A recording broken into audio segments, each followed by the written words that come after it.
We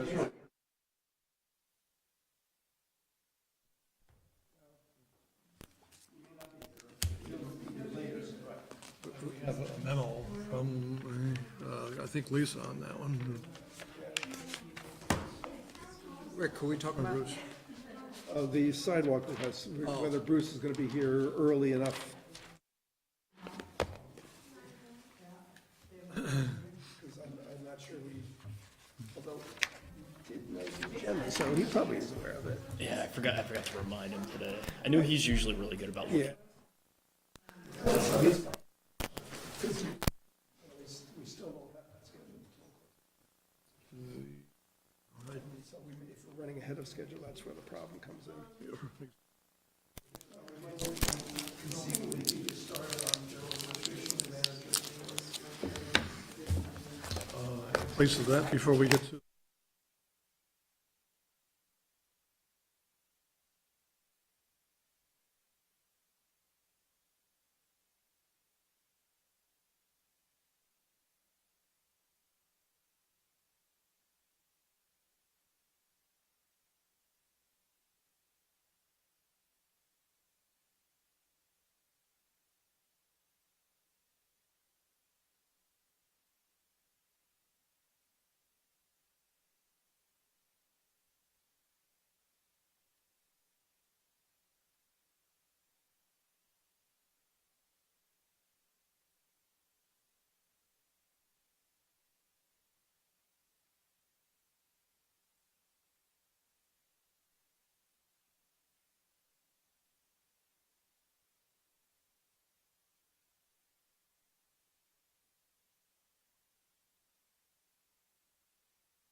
Yeah, it started at 7. No. I guess they have certain things. I mean, it's a tiny town, kind of standard.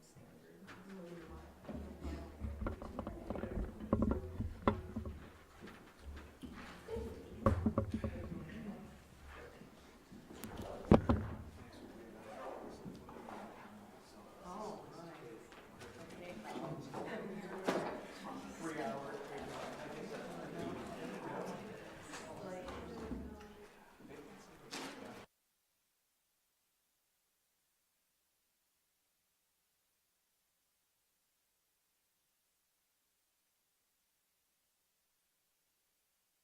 Yeah, maybe.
Oh, I will call the meeting to order. It's just about 6:30. The first thing we have on the agenda we have 2 minutes to take care of tonight. The first one is for December 11th, 2018. Is there a motion to approve? So moved. Is there a second? Page 1.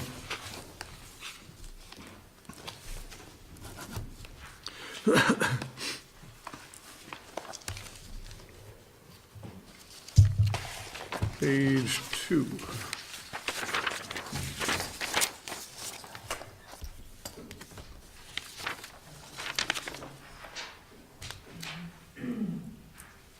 I think the only thing I had on that was at the top of the page. It's under the clerk treasurer and elections, in the last bullet. She says there are no elections this budget year. There are town elections. There are no state elections this year.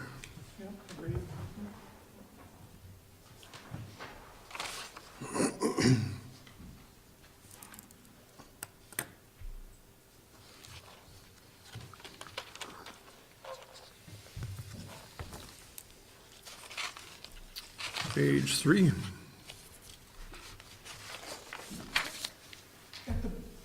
Terry, at the bottom of page 2, was the position that Chief Morton wanted a combination fire marshal, assistant fire chief, or were those two separate positions? One position, okay, all right.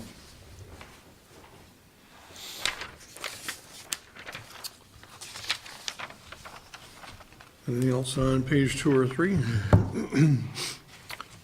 If not, all those in favor of approving the minutes of December 11th, 2018, say aye. Aye. Any opposed? And Ted was not here, so we'll move on to the minutes of December 18th, 2018. Is there a motion to approve? So moved. Is there a second? Page 1.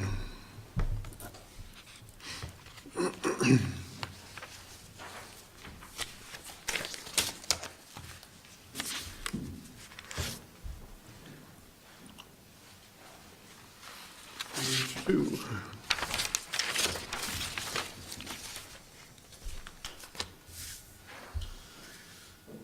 So on this one, I'm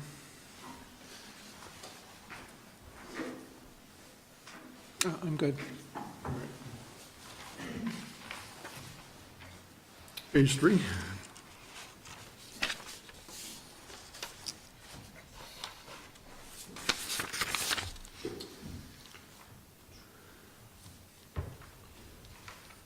Hearing no corrections, all those in favor of approving the minutes of December 18th, 2018, say aye. Aye. Aye.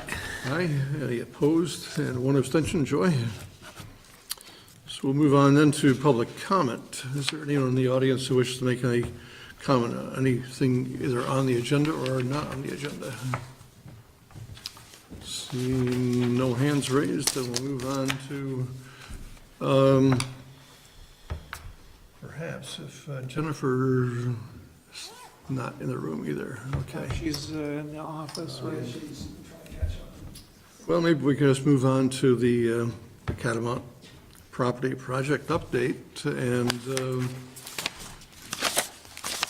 we did have a half an hour set aside for that. It may take a little longer, but at any rate, we'll start with this, and Melinda and Kate Warner, and I think Sean Donovan is here also from DEC. So Melinda has drafted a very comprehensive memo for us, and perhaps you could give us some input on your memo, and then we can go on to discussing parts of it. Sure. So since we were last here, last summer, the bulk of the planning activity has been done, the management plan has been accepted, and the license agreement accepted. So the main focus has been on continuing due diligence activities and continuing to raise funds for the project. So we thought we would give you an update on those things. So we wanted to update you on a Phase 1 environmental assessment that was done, and the results of that. In fall of 2017, there was a Phase 1 environmental assessment done as part of TPL's due diligence for the acquisition. The assessment was conducted by LE Environmental and documented what is called a recognized environmental condition, which was an underground fuel tank that was corroded and had released gasoline. The tank was promptly removed in fall of 2017, and that was paid for by the McCulloughs and by the state's Petroleum Cleanup Fund. And the site was subsequently listed with Vermont DEC. So initial investigation was done to determine the magnitude of contamination. Soil borings were taken, and groundwater monitoring wells were installed the following spring. And also, so samples were taken from the wells in spring of 2018 and in fall of 2018. So the analysis of the monitoring samples taken in the spring indicated there were some limited soil subsurface contamination, and the environmental firm concluded that that contamination was limited and was not widespread. It appears to be confined to about 1,000 square foot area around the location of the former underground storage tank, beginning about 3 feet below grade and down to about 8 feet below grade. So the environmental firm has concluded it's unlikely for recreational users or the general public to come in contact with contaminated soil or groundwater while on the site. And DEC has determined that the site is very low risk in terms of affecting environmental or human health. And they've also determined that they don't think that the contamination doesn't have much, it won't spread very far. They don't think it's going to spread very far. And the primary, I guess the primary concern would be wells, and the closest well is located 350 feet away. And it's located in sort of the opposite direction of the groundwater flow. So it's not a concern. And then the fall monitoring that was done indicated that the contaminant concentrations had decreased, but were still above Vermont groundwater enforcement standards in, I believe, at least one of the wells, if not two. Just one, I believe. Yeah, source.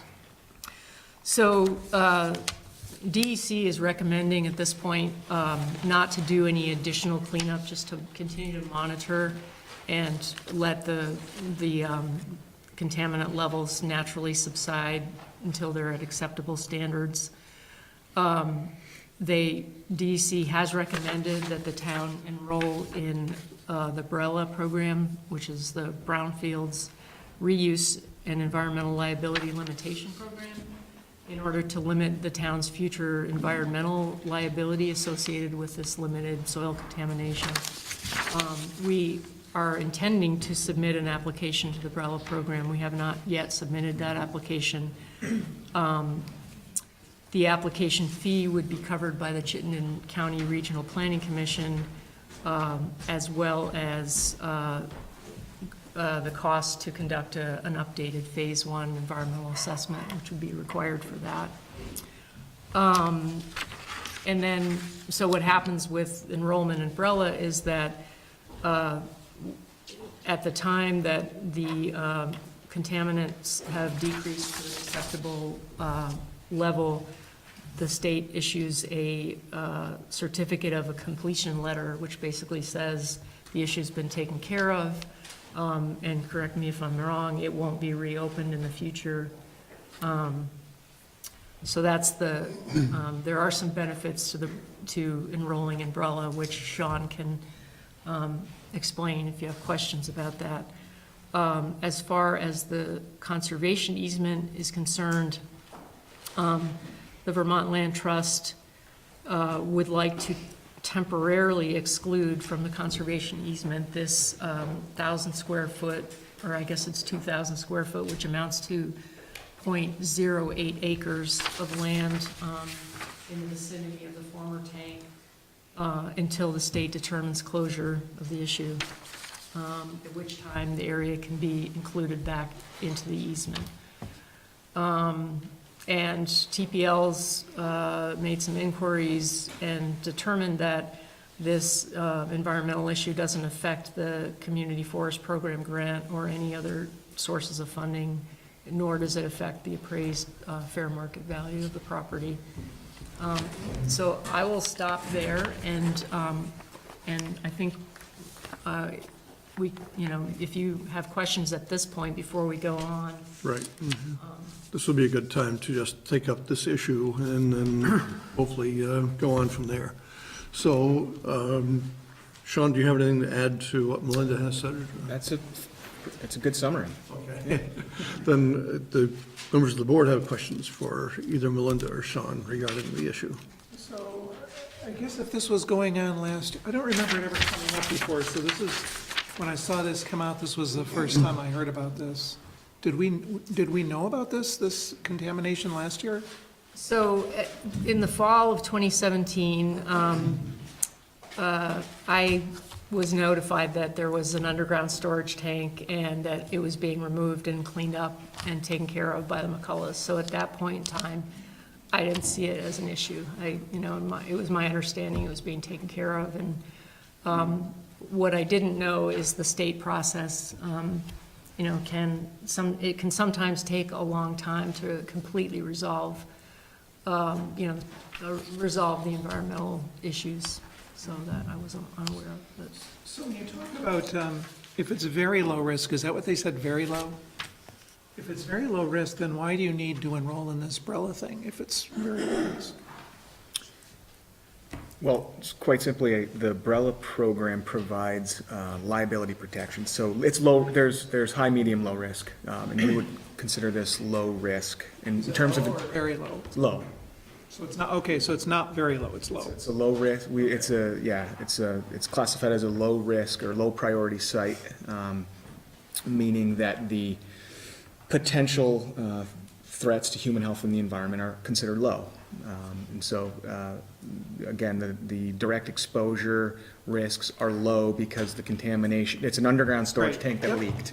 There's no superficial contamination. Okay. So it's mostly some kind of a groundwater issue more than a. Yep, it's a groundwater. Skiers or bikers getting in contact with fuel or whatever was in the tank, I guess. Was it Yeah. gasoline? I believe the tank was officially abandoned or was put out of use, I think, in the in the 50s. Yeah, in the 50s, I was going to say. So it's been a long time unused. If the land trust excludes this couple thousand square feet until the state deems it's clear, it's clean and clear, who owns it or where's the ownership or the liability then? You still own the land, it's just the easement won't cover that under the easement until the site is cleaned up. You being the The town. The town. Okay. My understanding, correct me if I'm wrong, about the benefits of the BRELA program is if sometime in the future the state's rules change and the standards become more, and maybe, I don't know if this is right, but the standards become more stringent, they can't reopen the site and say, actually, you need to clean it up more because our standards have changed, and so it protects the town in that sense. That's one aspect, that's one benefit of participating in the BRELA program. I think what it boils down to is that if the town takes ownership of the property, it is an active HAZ site with petroleum contamination in groundwater, so without enrolling into the BRELA program, you're accepting liability for that issue. It's liability in the state of Vermont is joint and several. So anyone in the chain of title, even if they did not cause a release, is liable under state statute. Can you give us some idea, I know it's low risk, but can you give us some idea what that means? I mean, I don't have any feeling for liability in a fuel. An unknown volume of gasoline leaked from that tank at some point in the past. We've done soil borings and monitoring wells, and we've assessed that there's 2 wells, one being right in the source area where the tank was, that have groundwater exceedances of the applicable enforcement standards. So the other 2 that are downgrading are clean. So there's non-detect in those wells. So it's a very discrete location where we have seen contamination, and it's at depth. There's no drinking, the one drinking water well nearby is sufficiently far away and up gradient of the release, so we don't consider that a sensitive receptor. There's no surface water bodies nearby. It's another potential sensitive receptor that's been eliminated. Indoor air issues have been eliminated because there's no buildings other than the barn that are right nearby. And so all this cumulatively puts this at a low priority for the sites management section. Right, I understand, and it sounds, reasonably low. It's just, I'm trying to understand what it is. What is a low liability? I mean, if this were to come up as a problem for the town, what does that mean? What is it, can you Well, put any it's kind of? low priority. I wouldn't say it's low liability per se. The liability is currently with the current property owner. So as Melinda explained, they've successfully been deemed eligible for reimbursement through the Petroleum Cleanup Fund. So their insurance policy didn't cover such a loss. They were not aware of the underground storage tank at the time they purchased the property. And so that means that they're eligible for reimbursement up to, in this particular case, up to $1.2 million, because it's associated with a farm. It's agricultural. It'd be different if it was a residential underground storage tank. That's classified as a farm? The tank was utilized when the farm was operational. Okay. So if we take it over, does that liability then transfer to the town, or does it stay with the McCulloughs, or that? The liability, well, this is where the BRELA program comes in. So if you come into the BRELA program, you are, and it's you take the appropriate due diligence, which is already underway, then you are excluded from that chain of liability. There's really no downsides to the Umbrella program.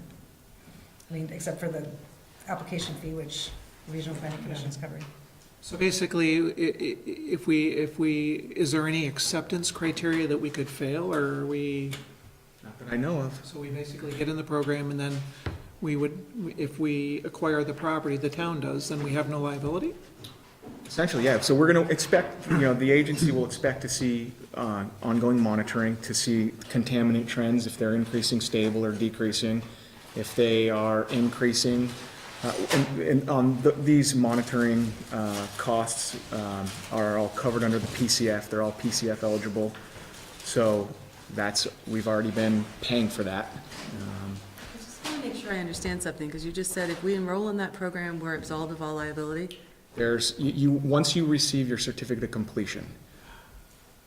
In the umbrella, okay, because that's a big difference from saying absolved from all liability the minute you enroll. So that's not, yeah, so what does that And mean? put this in a better perspective for me on a scale, I'm going to do this No, for you, go because I ahead, think this might please. help. On a scale of 0 to 10, where is your low probability fall? Low risk. priority. Yep. I've never thought of it that way. We, in the agency, as project managers, site managers, we assign sites either high, medium, or low priority. For cleanup, is that, or what? I'm going back to your risk question. Yeah. For potential So- risks to human health or the environment. So does that put us at a 3, a 4, or a 5? You have no idea. Sorry. I've never had to rank them in terms of 1 to 10 before. That's coming from the EMT background, so I just, Okay. okay. I'm still concerned with the whole umbrella liability thing, so I don't understand it either, so I'm with you. I So, don't- so if we receive a umbrella application and we deem it administratively complete and we support the reuse plans, this one's a little different because it's already in a phase 2 process where we're already assessing groundwater quality. Typically, these types of things, umbrella enrollment occurs before before any site investigation has occurred other than a phase 1. So we're ahead of the curve here a little bit. So sort of hypothetically here, if I receive a umbrella application from the town of Williston and we go through it together and we agree that the proposed reuse of the property, in this case, community forest, wouldn't contribute or worsen to any of the site contamination. We would just ask that, again, in this case, active remediation is not warranted. It's a low risk or low priority. So we would ask for continued ongoing monitoring, perhaps every spring. We have the consultant go back out and collect groundwater samples and to assess trends. And once those contaminant concentrations are below regulatory standards, we would consider the site assessment complete.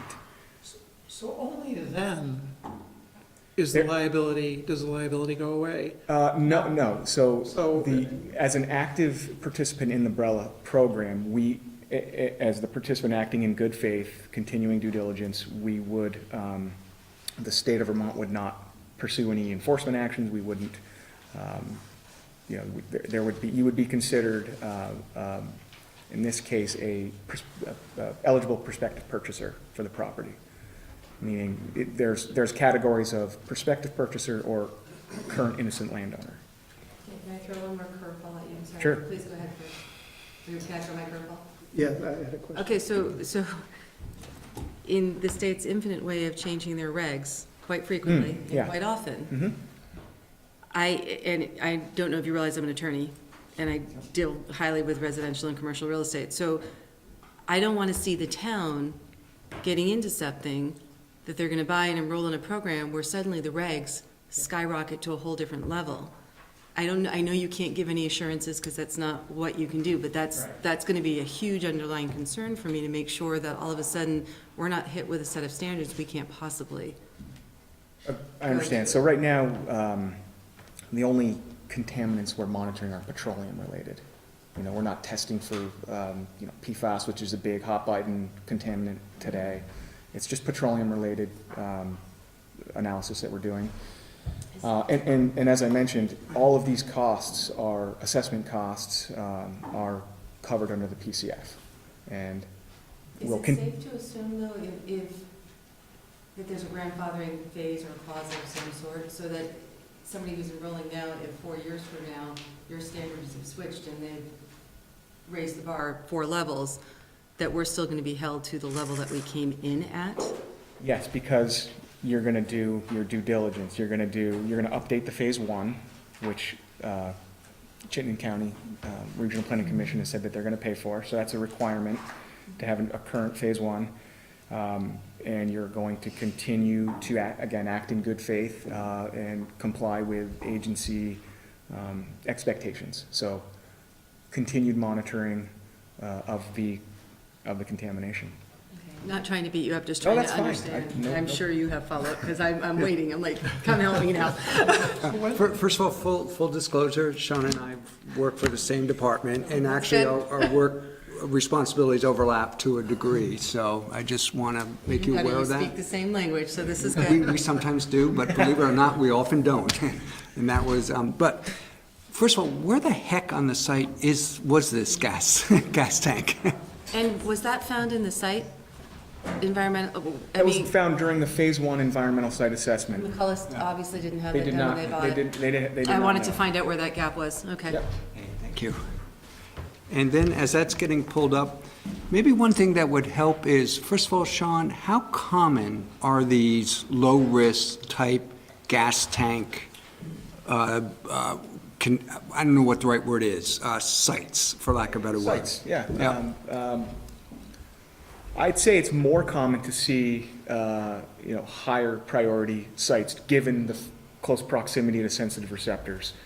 Drinking water supply wells, surface waters, indoor, basements, indoor air issues. So when you have dissolved phase contamination plumes migrating off-site, migrating toward drinking water supply wells, someone's basement nearby that may cause a vapor intrusion issue, those are all factors that raise it up in terms of priority. This one is fairly isolated. There's, But there's like thousands around the one. yeah, oh yeah, there's, I personally manage several dozen Okay. active hazard sites. That was a little bit more where I was going, so we are nowhere near an uncommon situation. We're actually probably a relatively common situation. Sean, my Yeah. next question is about, if you were to be an advisor to the town, and we were to ask the question, well, what is the worst-case scenario we could be looking at down the road? How would you be able to explain that to us? How would you do that? In this particular scenario, where we've got an old gasoline tank that was associated with a farm that was utilized for on-site utility vehicles, we've done a site assessment, we've done some follow-up testing. We've found that it's a low priority. I would say, if I had to put a worst-case scenario on it, I don't know where the property boundaries are. The road. The road, but it's all gonna be, Just the north side's gonna be the community forest, and nothing Oh, I on the see. south side of the road, in this Okay. picture is. I gonna see. be the So that's community where the cutoff is. When you talk about dissolved phase plumes migrating off-site, that affects someone else's property. That tends to trend toward a bad scenario. And then this plume goes north. Exactly, that's where groundwater does flow. Which direction is north on this? Is it, Towards Straight the up. forest. okay, so straight up? And we've got, And that's the McCullough house, just, Right, so we've got monitoring well 3 and 4 that are clean, which are north and down gradient of the source area. So these are all very favorable site characteristics that, I don't see a worst case scenario here. If, let's just say part of the reuse plans at some point in the future involve putting a structure right there where you'd have to dig up soils to put down a slab or something like that. That would raise concern, and we would have, in the COC, there would be language such that, that area is identified as contamination, and that if any future use is to occur there, you need to notify us first. Not saying it can't be done, just you need to notify us. We need to see a soil management plan, where the soils are gonna go, how they're gonna be disposed, things like that. So if you wanted to put a drinking well, I guess a well for drinking water or a structure there, then that would require some special handling. Yeah, the COC is recorded in the land, in the deed. So, and in that COC, there will be a map that identifies where the tank was, and there'll be like a land use restriction saying, before any work is to occur there, notify the agency so that we're aware of that.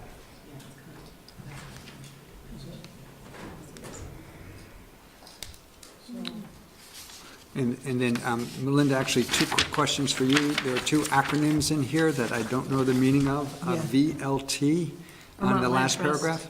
Vermont Land Trust.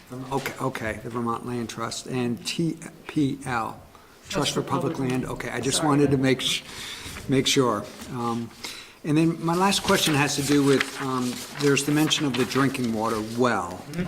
Are there multiple wells we should be worried about, or no? I've only seen the one well. There's a little blue dot on that map. It's, Okay, Color property? right. Right. so that's the only one I'm aware of. Okay, and the 350 feet, how should we view that 350 feet? Is that a lot? Is that a Yeah, I would say so, and it's up gradient. Okay, That well, we have in our court, we've had some brief conversations with LE Environmental as well, and we've said that, during the next monitoring event, I've asked for them to sample that well as part of the monitoring. and do we know, is that well a deep well, or is it a bedrock well, or? It's likely a bedrock well. Okay. Which would be a good thing. Yeah. Yeah, that to me is, but will that be determined during the next step of the phase one? No, that would be, you mean the sampling? Well, the concept of how, Oh, that'll probably be in the phase one, yes, thank you. okay. Well, this part of the property isn't in the phase one because it wasn't what we were buying. So we could ask them to specifically sample the well as part of the phase one update, but right now it wouldn't be. Yeah, and I'm The sure phase- the well data must be available somewhere. Yeah, it actually, there's, in the phase one, they do a radius, they do search a radius between 1/4 and 1/2 mile. And what they do is they simply say that there's X number of supply wells within 1/4 mile of the site. And they can provide, well construction details in a phase one. Okay, There's no sampling involved in a phase one. It's more of a desktop type of a records Okay, review yeah. in a report. and that's all that's warranted in this case? Well, we're already into a phase two. We're already doing. I'm Yeah, the phase one is needed to be eligible as a participant in the umbrella program. I'm sorry, I misinterpreted, so it's the phase two that will be completed, and then hopefully the COC, Certificate of Completion. After the phase two, we are gonna wanna see a corrective action plan. So that is a report from the consultant that says, we've got enough data to extrapolate any trends, and they'll summarize site history, and they'll say, these are our proposed corrective actions. One could be dig up any remaining contaminated soil, properly dispose, or in this case, what I envision is potentially maybe some limited soil removal and some capping with clean sand, and then long-term monitoring. Okay. So every year, we'll go out, we'll collect samples, maybe twice a year to start off. And these are all costs, again, that are eligible through the PCF that we'll be paying for. Okay. And do you envision, or this is more maybe for Melinda, down the road, as the town potentially will own property in this area, will this impact if a drinking water well needs to be installed where it's located? I think he answered that, you'd have to be assessed, right? You'd have to. I don't know. I think you have That's- to ask Sean for one, and then I think he says whether, if we had to do a structure, they'd have to assess it because we'd have to be digging in that ground in a well, but also we need some assessment. Yeah, I mean, for- you wouldn't, I don't see any reason why you would want to put a well right there when there's a lot of other area around it. It's more, I'm trying to understand down the roads, what are the potential impacts? And really my question was about, as assuming the town owns this, as we're trying to pursue whatever goals we're pursuing for the property, one of them might be, we need water. And if the answer to that is yes, how big of an impact could this potentially be on finding a source of what I assume the best source will be groundwater? Yeah, the enrollment into the umbrella, even it simply being listed as an active site doesn't preclude any drilling of a water supply well. It just needs to be, we would need to review and approve where the well is located, and we'd likely consult with our colleagues in drinking water supply. Just out of curiosity, are we anticipating providing potable water as part of, to support the activities that go on the property? They do that now, right? Well, they do that now through Catamount. Right. The town may not do that as owners of the property. So remember, when the Catamount licensing agreement ends, so ends that obligation. You're under the right. rules of Catamount, so. Yeah. Yeah. For the annual mud bog, Williston Mud Bog, we're going to need a big source of water. I'm sure we'll need water on the site, so no doubt. So It that's doesn't why. have to be potable. What's that? It doesn't have to be potable.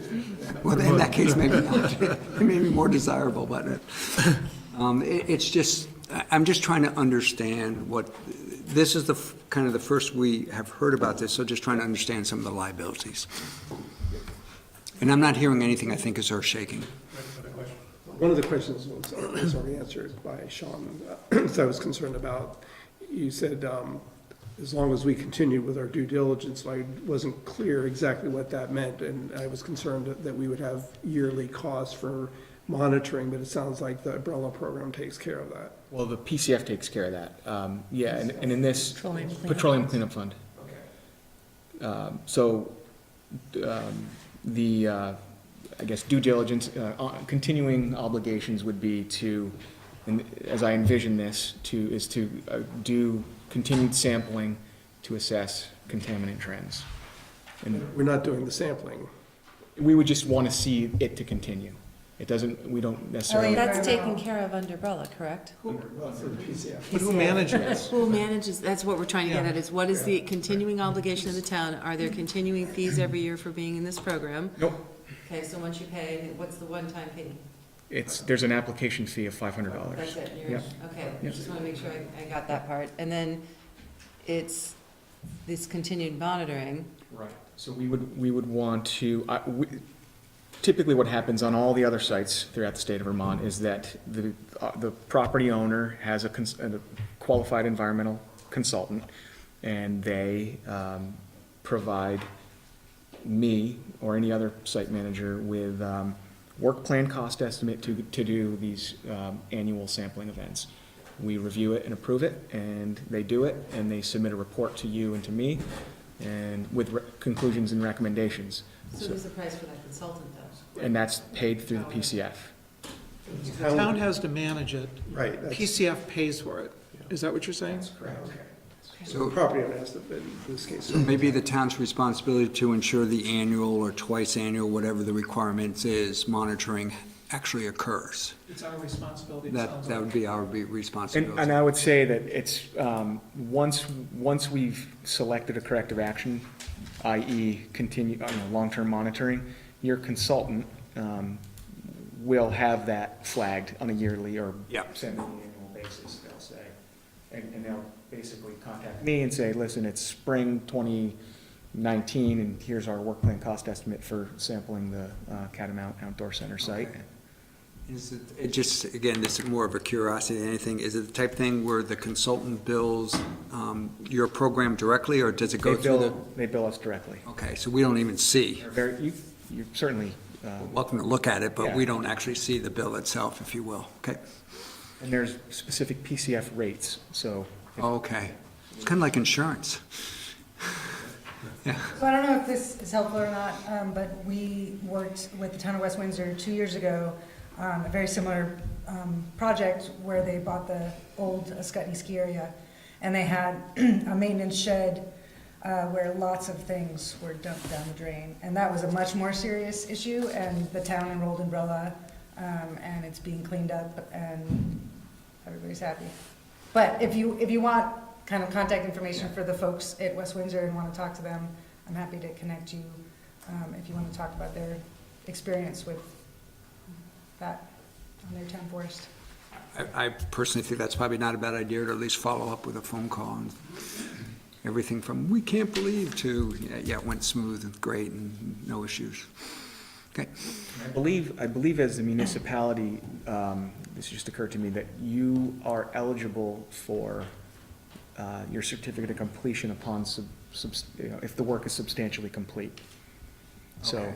we've done we've had your consultant do a corrective action report, we've selected a corrective action remedy, and then it's implemented, and as long as those continuing obligations are achieved, then we would have no reason to, ask you for any additional work. So the corrective action, sorry, there's layers to this, it seems. That's fine, yeah. And yeah. the corrective action, so you monitor, you come up with a corrective action report. That is the correct, in this particular situation, I would feel comfortable saying that the, Well, the monitoring is the corrective. exactly. We're not So we're not- necessarily seeking active remediation. There's no, No soil removal, no, I don't see the need for it right, right now. I mean, if one of the future monitoring reports showed a huge spike and That's something right. different, then they might change their mind and say, actually, we want to dig this up. okay, And the PCF fund would pay for that. and they would. Yes. So that gets to my worst-case scenario. Let's say that spike happens, all of a sudden, there's a much bigger issue than we had anticipated. Previous monitoring has shown us. From the town's perspective, it'll be a pain, but at least it won't be a cost impact because the BRELA, did I say it right? Our insurance, if you will, through the BRELA will cover those costs, even if there's significantly more, because more action is needed because of the spike. Is that accurate? Generally, that's pretty accurate. Yeah. Is it Brella or PCF who would pay for I it? say PCF, but. Okay, thank you. But the liability is Okay. covered, the liability protections are covered through the BRELA Yeah, okay, program. yeah, okay. So you tell us what happened to begin with when they discovered this? Was it excavated and samples taken away from the site? Yes. There were. So the phase one identified that the phase one is a records review. They go all the way back as far as they can, and they noted that there was an underground tank there associated with the barn. So that was a red flag. They said, we need to investigate. They did that, and they found this contamination. They got rid of the tank as well. They pulled that. As well as 110 gallons of gasoline, right? Sludge material, whatever. yeah. Yeah. Any further questions for Sean on this before we moved on to the next part? Just, the only thing, it's just, it seems odd that it's coming up so late, that if we knew about this, we should have maybe brought this to the board when we found out about it.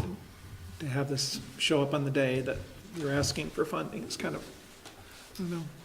Yeah, we didn't, Great. it wasn't really till November, it was after Thanksgiving, November 27th, that the monitoring report that showed still elevated levels post cleanup.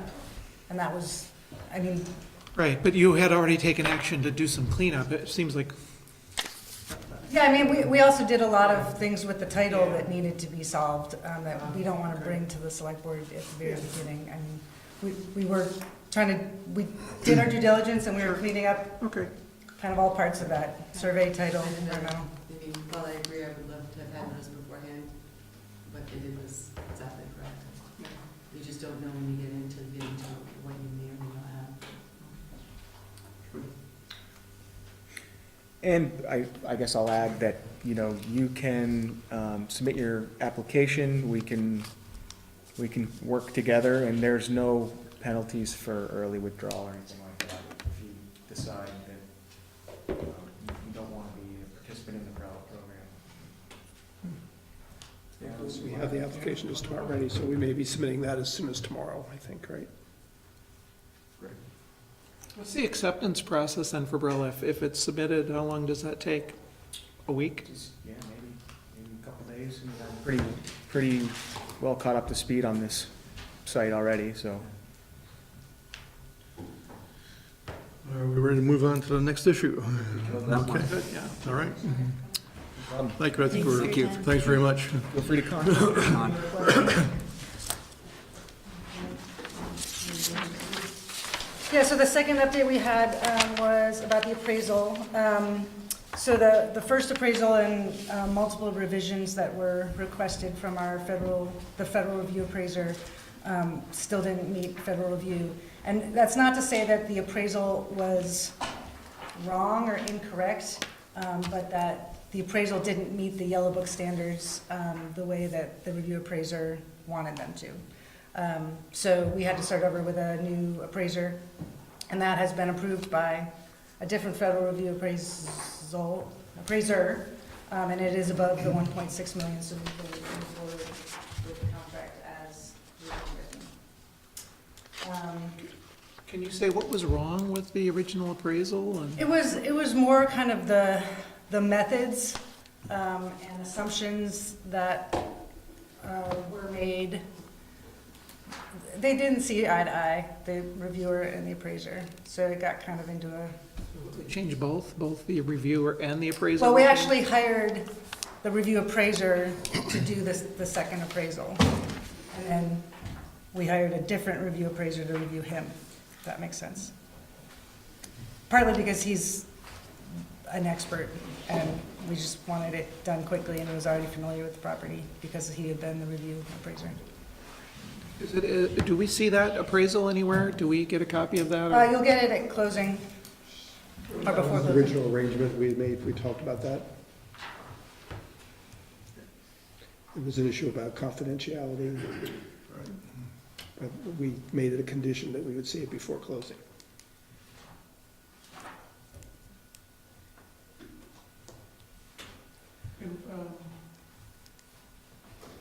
When is closing? We don't know yet. We'd like to schedule it, we were trying to schedule it for the end of January, but with the federal government shutdown, it'll more likely be mid-February or 30 days after the government starts working again. That's what's holding up closing now, and your approval with the environmental issue. So can I ask Rick a question for you? Is, we were pushed last year, it seems like, to quickly get through some of this stuff. It seemed like a hurry, and it wasn't really, because obviously this hasn't closed as quickly as we, or people were at least implying it might or needed to. Jim hasn't ran for the hills and done a deal with anybody else. I didn't expect that either, but is there any reason that we were approving spending the money today versus when we, closer to closing? Actually, the board would be, it would be entirely appropriate if the board wanted to wait a few more weeks. Yeah. I have no problem with that. I will say, though, that It'd be nice to know about the Brella thing closing, getting signed, and I'm still a little disappointed in being asked to spend money before we can see the appraisal. And not that I'm not an appraisal expert, obviously, but it just seems like an odd thing to do. well, But I guess before you actually sign the check, we'll see it. we will, yes. Okay, all right. Moving on. So the town in December applied for land and water conservation from the state side, the amount of $280,000. We had originally discussed with you that we were gonna apply for $200,000 in the amount of kind of the extra that the town was gonna put in above what your original idea from the.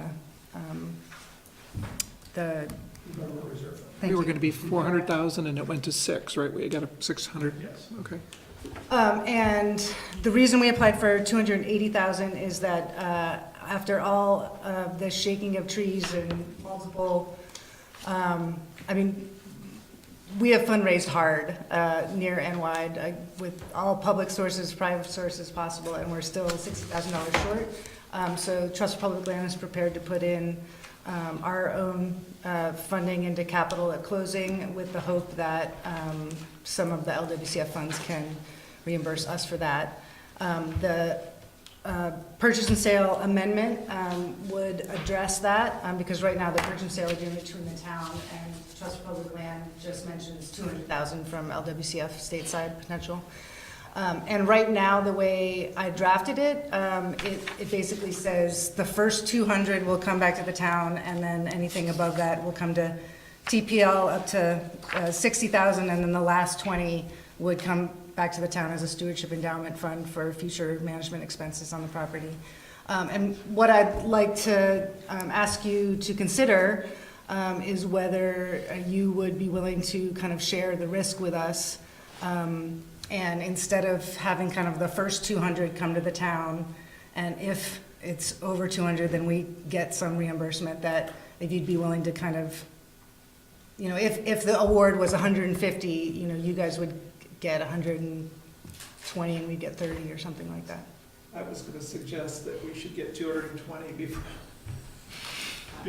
I would because the With 20K our- was also part of the plan that we say with our proposed. budget the way it is, I'm not inclined to do that, but, Yeah. To get it all, everything we were supposed to get from, where was, so just so I understand, where was the 20K coming from originally? Because we originally only had a $200,000 grant, right? The 200,000 request to LWCF states. the 20,000 in, 20,000 in the stewardship. state, of the stewardship endowment was coming from Trust for Public Lands fundraising. So that was Private part of the money bucket that that we we had fell, fundraised. that in spite of all the work you've done has fallen short. Okay. Yeah. So were you, And we did say from the beginning that's the last money in, So you're that we right. need to cover our costs first before the stewardship so endowment. you were $83,000 short? Yes, Instead of we'll be 60. putting 62 in, yeah, we adjusted our budget, taking that out, and then we'll be putting 60-something into capital at closing. Unless, I mean, we still have some requests out there, if we're pleasantly surprised over the next month or so, great, but we're not holding our breath. I'm a little confused by all the math that's going on. That's fine. Maybe the best way is for me to ask, what is the potential that we don't reach the goal? And I don't even know exactly what the goal is, because it sounds like Trust for Public Land may put up to 60 or 80,000 in. I guess I'm asking the question of, what is the risk we won't reach that minimum amount that needs to be in place in order to make the purchase? Does that make sense, that question? I'm trying to understand, we right now, we're still short. It sounds like we're short by a small amount, but we're still short. We don't know what the potential for additional money to come in through your fundraising efforts. So I guess I'm asking the question of, is there the potential that we won't be able to get to some minimum amount that allows the purchase to go forward? No, we're prepared to put in, Yeah, they're prepared to put the money in. Okay, that's They're what I'm- getting this waiver back, whereby we would be reimbursed and potentially they would too. And that's the part I want to just make sure I understood. So what they're asking Yeah. for is in the event that the waiver is less than what, we were promised 200,000 if we get that. If it's less than that, would we still be willing to give some money back? Right, and it's a competitive grant, so we don't know what We we're don't going to know get. if we're gonna get the 200,000. Exactly. Yeah, okay. And now they're asking for more. This is what I'm trying to understand, is this kind of piece that's a little bit in flux so still. I'm not asking for the town to put in any more money.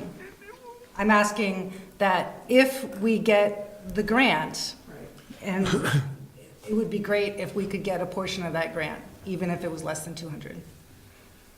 So I would suggest that the 200,000, if we do give up less than that, that is, we are giving up more than what we had said we were going to give. Right, but there's the possibility we may get zero grant, Right. and so, And so that's the town's risk. We That's But- a lot of risk. you know, so well, anyway, I've already had this discussion with you. So I think, I don't know if you got that now, Jeff, but basically, they're prepared to buy now because the TPL is gonna put in the extra 60-some-odd thousand dollars to close the deal of their own money. The $200,000 was supposed to be brought back to the town in the form of, if we receive this grant. What they're suggesting now is that instead of just $200,000, they're gonna add another $80,000 to that, right? 60 to pay back the TPL, and then 20 for the stewardship, but they're putting that at the very end. They're suggesting that, well, initially, they're suggesting $200,000 goes to the town, then TPL takes the next 60, if there is such funds in the grant. And then the last piece would be the stewardship. They're asking us if we would maybe take less than $200,000 if the grant doesn't go up to 260. So, and I think Yep, the whole premise of the purchase and our participation was based on, you know, putting in $400,000 with hopefully low risk on the extra 200,000. So I think we would probably, for the taxpayers, want to get the full amount back. I don't know. Yeah, that would be my opinion, but And I have to think about that a little bit, because it's the Environmental Reserve Fund that's impacted, if I remember correctly. It's not, for instance, the general fund. So it wouldn't necessarily affect taxes, but it would affect the health of the Environmental Reserve Fund. It's taxpayer money. Oh, however yes, you I'm put not it, it's, belittling that, but I look at those as two separate, not separate, related, but separate things.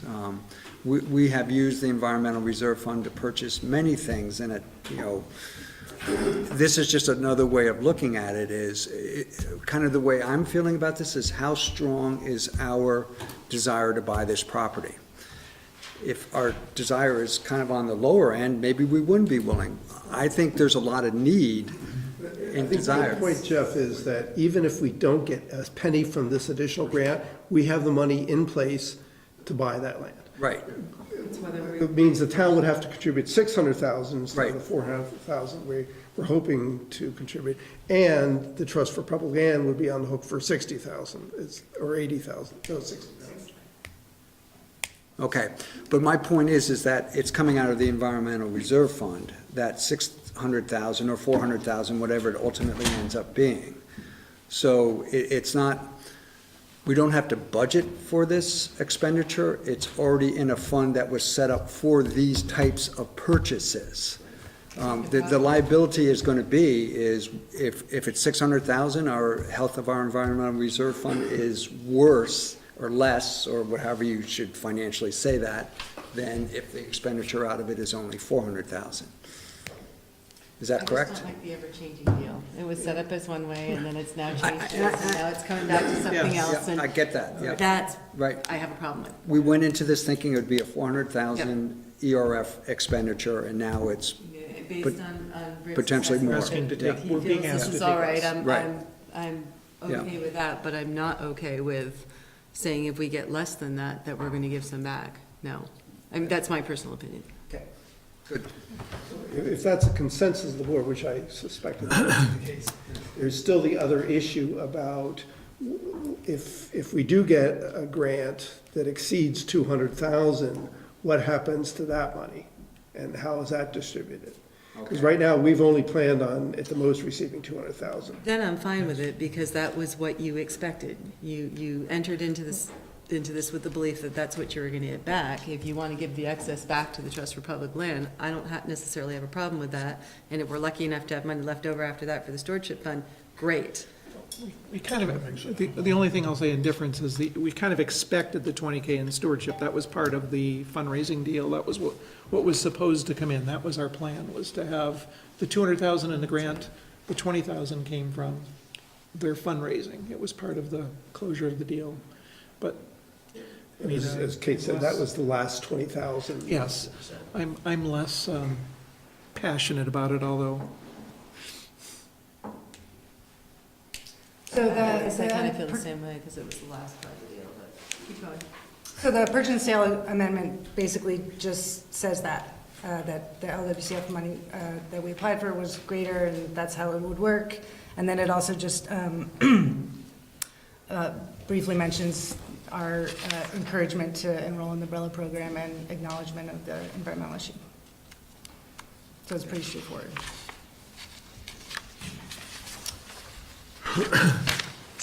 Just, sorry, one last question. The 280, you're not going to be applying for more than 280.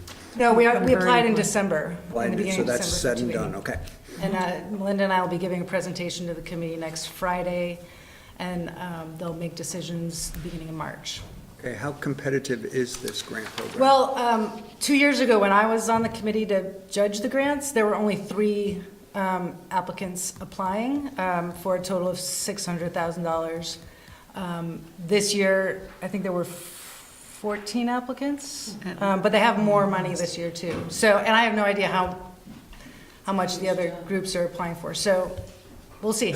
Okay, Don't know. yeah, okay. I mean, this is the perfect project for LWCF stateside funds. It's a perfect fit, and it's just, I think we're gonna get something, whether we get the 280, I don't know. All right, good, thank you. I'm not holding my breath. Okay.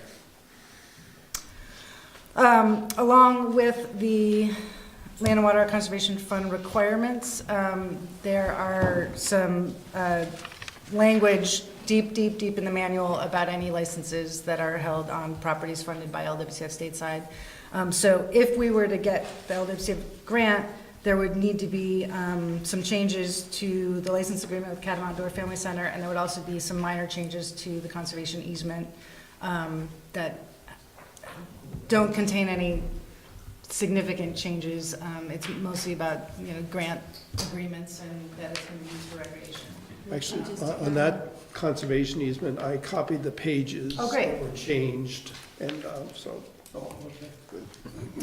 And because we're planning on closing before we find out about LWCF, the language is kind of springing. It'll say, if the town were to receive the LWCF grant, then this is true. And the changes to the license agreement were also pretty minor. Both McCullough's and Catamount Door Family Center have agreed to them, so they are in your packet if you care to review them now. They're also stated in the memo, basically 4 changes related to, the grant agreement.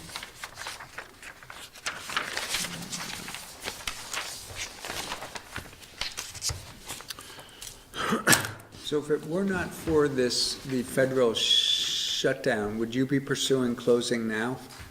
We are pursuing closing now. I mean, we're finalizing all the documents.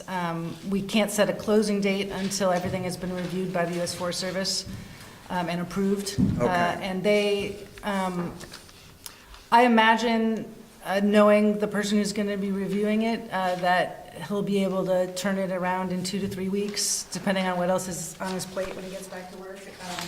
But if it lasts months, then we have to wait. Okay, We don't have a choice. okay. The request is, at this point, to make 3 motions to do certain things. Whether or not we're ready to do that. And actually, there will be a 4th item concerning the conservation easement as well. So my suggestion would be, let's take it up at a later meeting. We'll put it all together as one package. And we'll have hopefully more, documents at that point too. That makes good sense to me, too. Okay. So we're going to shelve Tabled yet? all of them? Okay, was that the correct? Do you have any questions about the changes to the lease agreement, The lease? the license? agreement. So my only question is the statement, and I don't have it up right now, I've got it on here, but the statement about fees, about charging fees, and I thought the wording was funny. It was something about substantially higher than market fees. Why was that? Was that a complete ad? Why was that put in there? Because the LWCF requires that all fees charged by the lessee concessionaire to the public must be competitive with similar private facilities.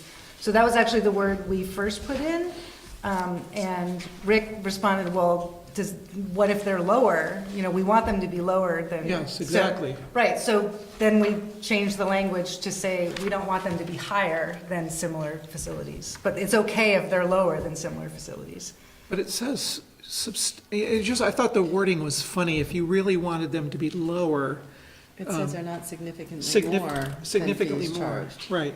So that I implies. mean,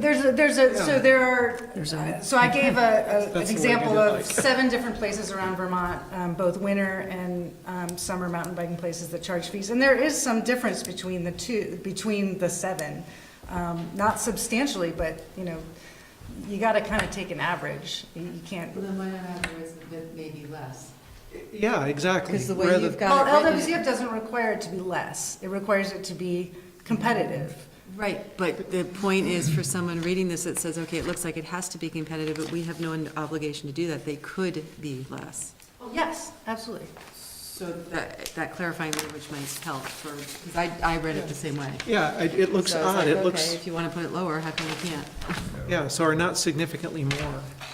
I don't, why would they be more at all? So, just at the end of the sentence, but maybe less than, Or something like competitive or less than. Competitor or less than correct, just put typical clarifying fees. language Yeah, in. yeah, I like that. The not significantly more is kind of a funny way to make it sound right. Yeah, So implies it seems you're like Rick maybe implies you're agrees gonna with me. upcharge. All right, competitive or less than works for me. Thank you. I think we're finished with this topic for tonight. So thank you very much, both of you, Yeah, thank you. for coming. So it's a little past. Just as a summary, I'm sorry if I forget your, Kate? Kate, I'm sorry. How much money did you end up raising at the end of the day? I mean, how much total? It was right in the beginning, 1 point, well, I mean, taking out your 600 or 400. 1 point, I mean, the whole project budget is 1.9. Right, I knew it was more than the 1 point. So we raised 1.855, including your 600. So 1.3. These are my munchkins. Says the mama, so they're fabulous. They're a big help. Looks like they had it too. So we're a little bit past time for the public hearing. So I will open the public hearing on the charter revisions and read the notice. Under the authority of 17 VSA Section 2645, the Williston Selectboard will hold a public hearing to receive public comment on proposed amendments to the Williston Town Charter. Hearing will be held on Tuesday, January 8th, 2019, at 7:30 PM at the Town Hall Meeting Room. This is the second of 2 public hearings required under state law before the amendments can be considered by Australian ballot at town meeting. So, Eric, I think you probably are the person to explain briefly what the public hearing is about tonight. Sure. I'll hit on the substantive section of the charter that has been discussed previously here. I'll hit the highlights. So some of the major sections under consideration for review here. Section 13, current language talks about an annual meeting starting at 7:30. New language would allow more flexibility for the time to be determined year to year. Section 14, proposal to change the position of treasurer from elected to appointed. Section 14, addition in this section provides the appointment of the town clerk's position, but only if the town so votes separately from any vote on the charter. This was provision that's been approved in the legislature in 2017 for a town to have that take place. And also in section 14, provision of state law in 2003 to allow the elimination of the office of lister. There may be a time in the future when the town wants to have either the position appointed or eliminated. This proposal just provides this as an option. It would require a separate town vote at that point. This enables that vote to take place in the charter. Along those lines, proposal to eliminate the position of town constable as an elected position. If approved, the board could still appoint someone to that role if the board chose to. This would just eliminate that it would have to be an elected position. A paragraph added in section 15 to allow the select board to create appointed positions that are not specifically referenced in the charter. Also in section 15, proposal will eliminate the requirement to appoint a pound keeper. A pound keeper has not been appointed by the select board for the last 20 years. Also in section 15, position of town service officer would no longer be required if approved, but the board could still appoint someone to that role if interested. We have a new town service officer that the board appointed recently. The other sections are in the charter are consistency with these major substantive changes to make sure everything flows correctly and the references are accurate. There are a couple clarifications were added after the first public hearing, and those were added to the latest charter proposal, which has been posted in anticipation of this public hearing this evening. Good, thank you. So this is the time now for members of the public to weigh in on any of the proposals that are being brought forward. Is there anybody in the audience who wishes to make any comment regarding the charter, proposed charter revisions? Seeing no one wishing to speak, a motion to close the public hearing would be in order. So moved. Is there a second? Second. Is there any discussion on the motion? Did we receive comments through any other mechanism? Emails, voice? Okay, No, nothing I received. okay. All those in favor of the motion to close the public hearing, say aye. Aye. Any opposed? We'll move on to the charter change revision, and Eric, I think you had a small revision that you were requesting us to take up. Yep, just some language in section 14.5A, amending the language require someone to be a registered voter to run and hold local office. Town Clerk Deb Beckett pointed this out, and I consulted with Attorney Paul Gillies, and he's in agreement to strike qualified and replace it with registered voter, and that is aligned with state statute. So recommend if the board's interested to also amend the charter change to include that revision. Questions regarding that request? Yes, Rick? I don't have a question on that, but I do have Okay. another issue, so I was Okay. waiting to see if there are any questions. It's not anything that requires an action tonight by the board, but it's something I want you to think about. And the question is, how do we frame the question of this charter approval to the public? And there's multiple ways of doing that. One way is to have one question and kind of, I don't know what language you'd need, but refer to all the changes as recommended by the select board or something to that effect. The other is to break it out into 5 or 6 different questions, or, you know, you can do it however. I mean, obviously you have to have at least one, but you could have as many as you want too. And so I guess at some point, I'm gonna need some direction on which way you'd like to approach it. What's typical, I mean, it's basically the things we just rattled off, right? I'm inclined to, because of this one, to have one question with the approved by the staff, approved by the select board, as opposed to lining out. Yeah, I spoke with Beckett about it. I was just curious what her thinking was, and I guess we talked about it, and we said, well, if there was controversial issues, like, let's say we proposed to, I don't know, something in there that was really controversial, then we might want to pull that one out from all the others, because then, you know, a vote against that one controversial item would essentially defeat the whole charter change. An alternative would be to break it out in 3 pieces, because there's 2 major things, right? And then a whole bunch of minor things you can glom together. So the major ones are the treasurer Yeah. and the town clerk. And have Think of those the separate, Well, and then put the rest as a, because the rest are kind of minor. Well, I mean, that's one way of doing it, but then you have the town council, you're talking about eliminating that as elected board, or elected position, and then you have the board of listers, which is similar to the town clerk's. Or do you think that's as weighty as, You know, that's, ultimately, it's not my call, it's gonna be the board's call as to how you wanna approach it.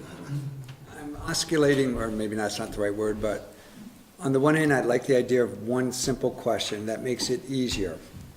But on the other hand is, we are asking that the voters vote to change how they vote at town election.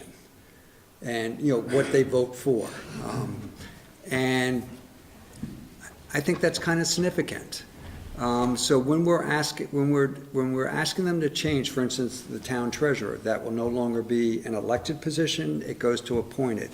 The town clerk is going to go from, potentially go from elected to appointed. So when we're asking when those questions are at stake, I think it's important that they be separated out. How much further down we go, I'm not sure. so I think maybe you're suggesting that one other thing is significant, and that's the listers. So would we break it up into 4 pieces then? Well, you know, Yeah. you can Because go I as like, many as you I'm want. with you, I like at least the treasurer and If you're town going clerk. that route, maybe one way of doing it is to take all the positions that you're talking about changing from, right now, from appointed to, from elected to appointed, and group those in one category. And then perhaps Okay. all the other changes are grouped together, or you can, because the position of town clerk, we're really not changing all that, we're not changing anything other Not than unless the- allowing the town at some Take a point vote in the down the future, road. if it Right. wants, to make that position from elected to appointed, but we're not actually asking for that change now, other than, I mean, when I say that change, I mean the actual physical change of making that appointed. We're not, that's not what this is about. And so I don't want people to get confused over that, that one particular issue. So, but if we, so that is one way of doing it, is just breaking out by those specific positions that are changing from appointed, or elected to appointed. And that would be the constable and the treasurer, I think, are the only two. And maybe grouping that as one question, and then whether we have 2 or 3 questions behind that, I don't know. The first grouping you were talking about, the constable and the town treasurer, that makes sense to me. Whether we need 2 or 3 or 4 subsequent questions, I don't know. I'd have to take a look at it, Rick, without really seeing the language. That's why I'm bringing it up now, for you to think about it, because you'll see, hopefully, the first draft of the warning a week from tonight, but this issue won't be resolved at that point. And then, before the end of this month, though, the board will have to make a choice on that. Yeah, okay. Yeah, it'd be nice to see some wording, so maybe some alternatives. Sure. Will Eric be doing that for you? We haven't figured out. Yeah, I've already started to work on it, so we'll have to see. So if we wish to make that revision tonight regarding the voter issue, we need to have a motion to do that. I'd move to revise the charter proposal as suggested by staff and direct staff to file an amended copy of the charter proposal with the town clerk. Is there a second? Second. Is there discussion on the motion? Hearing none, all those in favor of the motion say aye. Aye. Any opposed? So we've done that part. Let's drop back to talk about, with Bruce, the sidewalk winter maintenance request that we have.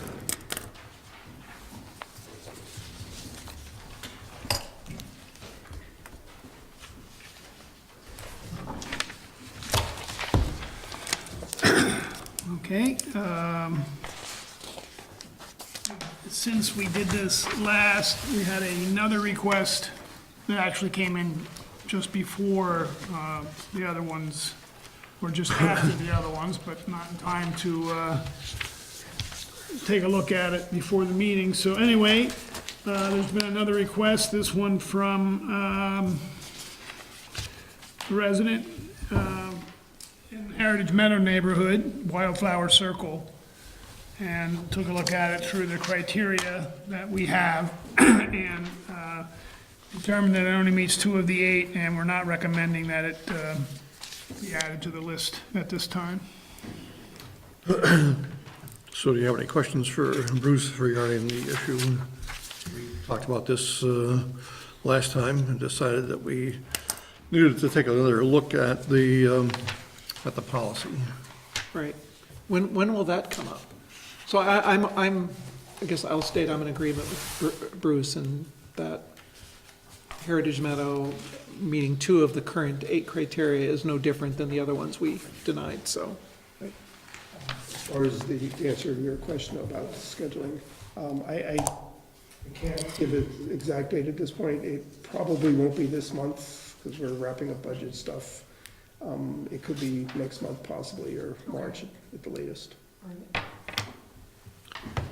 So if there's, if we agree with staff's recommendation, there's nothing that we need to do tonight. Okay. Hopefully it stays warm and doesn't get any colder. Busy night otherwise. For your people. So perhaps we can bring in Jennifer to talk about the general fund, general administration. Bruce will be back, I think. Oh, sorry. We can do the general administration budget before we do the public hearing, I think, by the looks of it.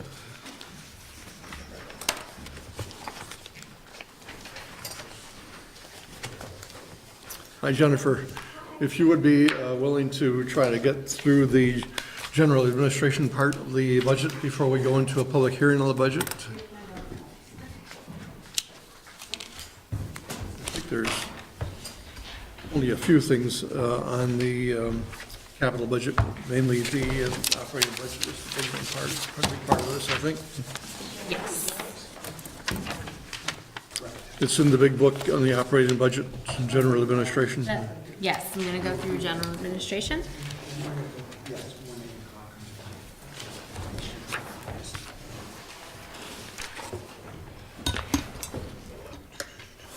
Sorry.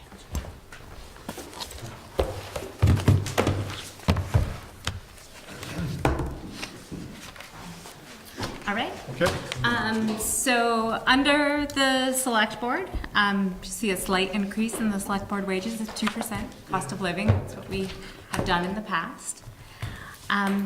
So where are we now in the, So under general administration, that tab. And I'm just gonna, Operating budget.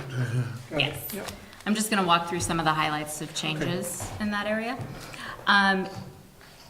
The next change is an increase in the select board regular expense to match the request from CCTV of $12,000. They were here and presented to us a while ago and said last year we had done 6,000 and they were requesting that everyone double their contribution because of some funding issues that they're having. So we have included that request in our budget this year. so basically the funding request doubled? Went from 6 to 12? It went from Is 6 that because of government funding downturns or state? I don't recall the arguments, but I know that cable TV is finding increasing competition from various streaming services. So I think their revenues are going down and they're squeezing the extra services like Channel 17. Yeah, I think they get a portion of their funding from cable networks or Comcast, and that has decreased, so they're asking for additional support from towns. Substantially, yes. Under the, Maybe make a comment on that? So If you this- have, This is, what you're talking about is a one-time thing. yes. Yes. Yep. a change 1 in year. something. So Yeah. it doesn't necessarily mean that next year, No, we do 1 year at a time. okay. Yeah, but I think what you're suggesting is what CCTV is asking for is only a one-time charge, not a Right, this uptick. extra was because of an administrative thing that happened with, where they get their funding. So the extra $6,000, I believe, is just a one-time thing. I don't know, next year they could come back with just 6. yeah, I Oh, think their okay. request was, when they were here and presented, was just for this upcoming budget, they asked us to Yes. Okay. Okay, that's, increase. I did not get that, yeah. Yep. thank you. Brandon. Okay, I thought I should say that. Great. So under the town manager's office, you'll see increases for the manager's salary and staff salary, both cost of living increases. Office supplies have increased to include video equipment. We don't currently have video equipment, and Eric's doing a lot more with communication on our website and needs some tools to do that. Jennifer, before you move on, could I just ask one question? With the managers, what is being reflected in the general administration is only 76% of the managers? Exactly, yes. Okay, where the others are distributed across various departments? Yep, under the Okay. utility budgets, yes. You'll see that in finance. We talked about it in the clerk's office and manager's office. So under building maintenance, you'll see a slight decrease. Only a portion of that building maintenance is the utilities, so some solar credits are being applied there, so there's a slight decrease. Our discretionary wages, we're also asking to decrease that this year. Both union contracts are in place, so we're able to budget those departments appropriately based on contracts. So it's our 1 year off from negotiations.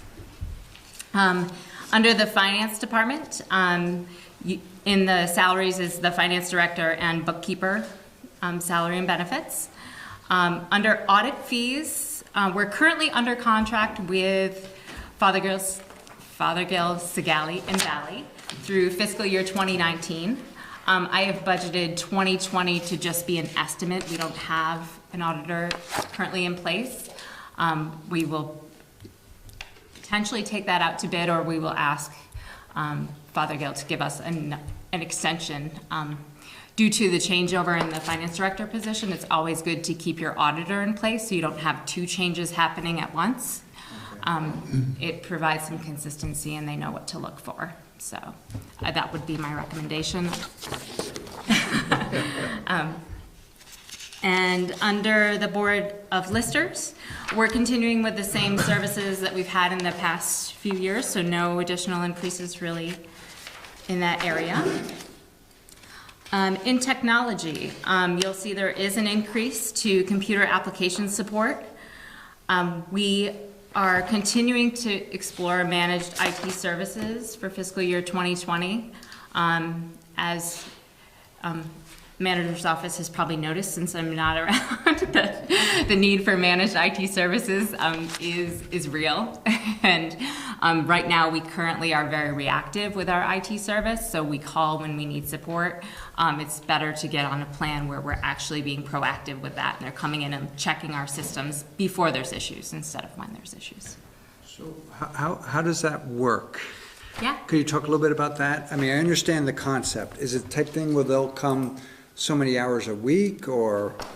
Yeah, everyone does their managed services a little differently, so we would want to prepare an RFP and put that out to different companies to see what services they offer. Some people they come in to check things once a month. They provide some office support here occasionally, something like that.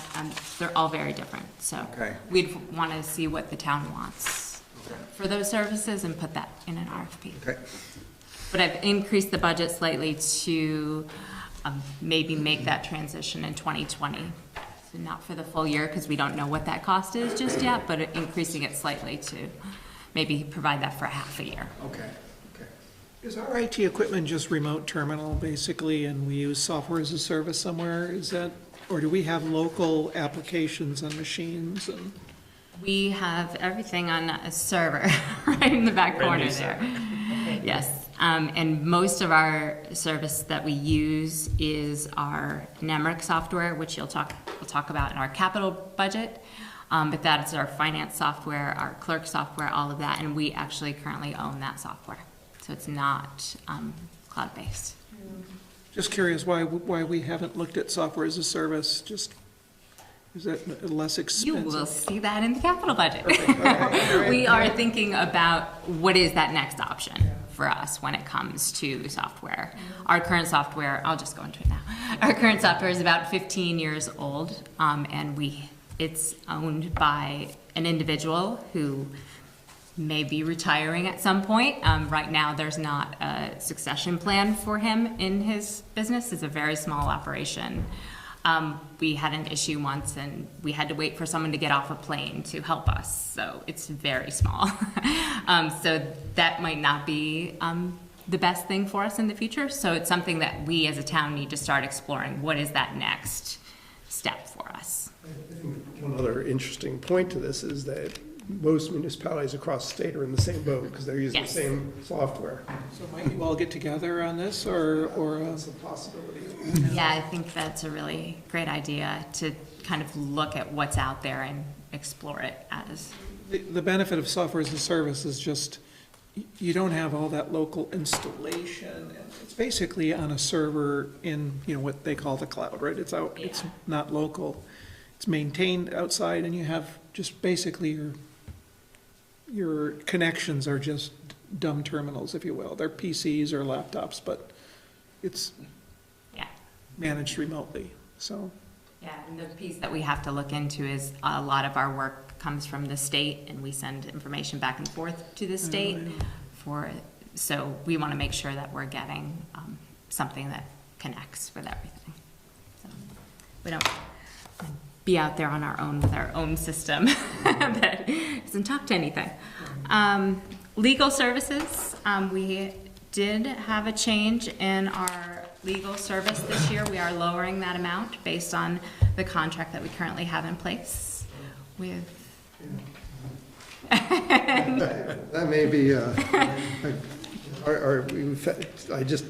for some reason, the legal bills for this past month were up quite a bit, so. Okay.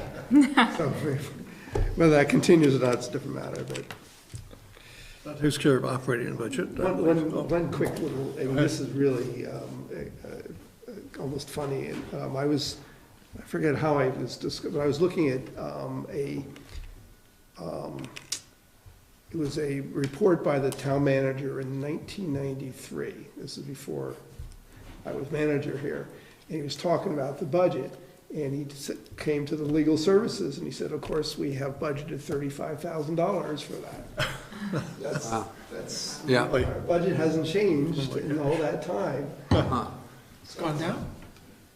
I mean, It's gone down. well, and yeah, some years, well, it's a hard number to pick generally because you just don't know what's gonna happen during the course of the year. And so last year, we were well under the 30,000. One year, and we were way, way over.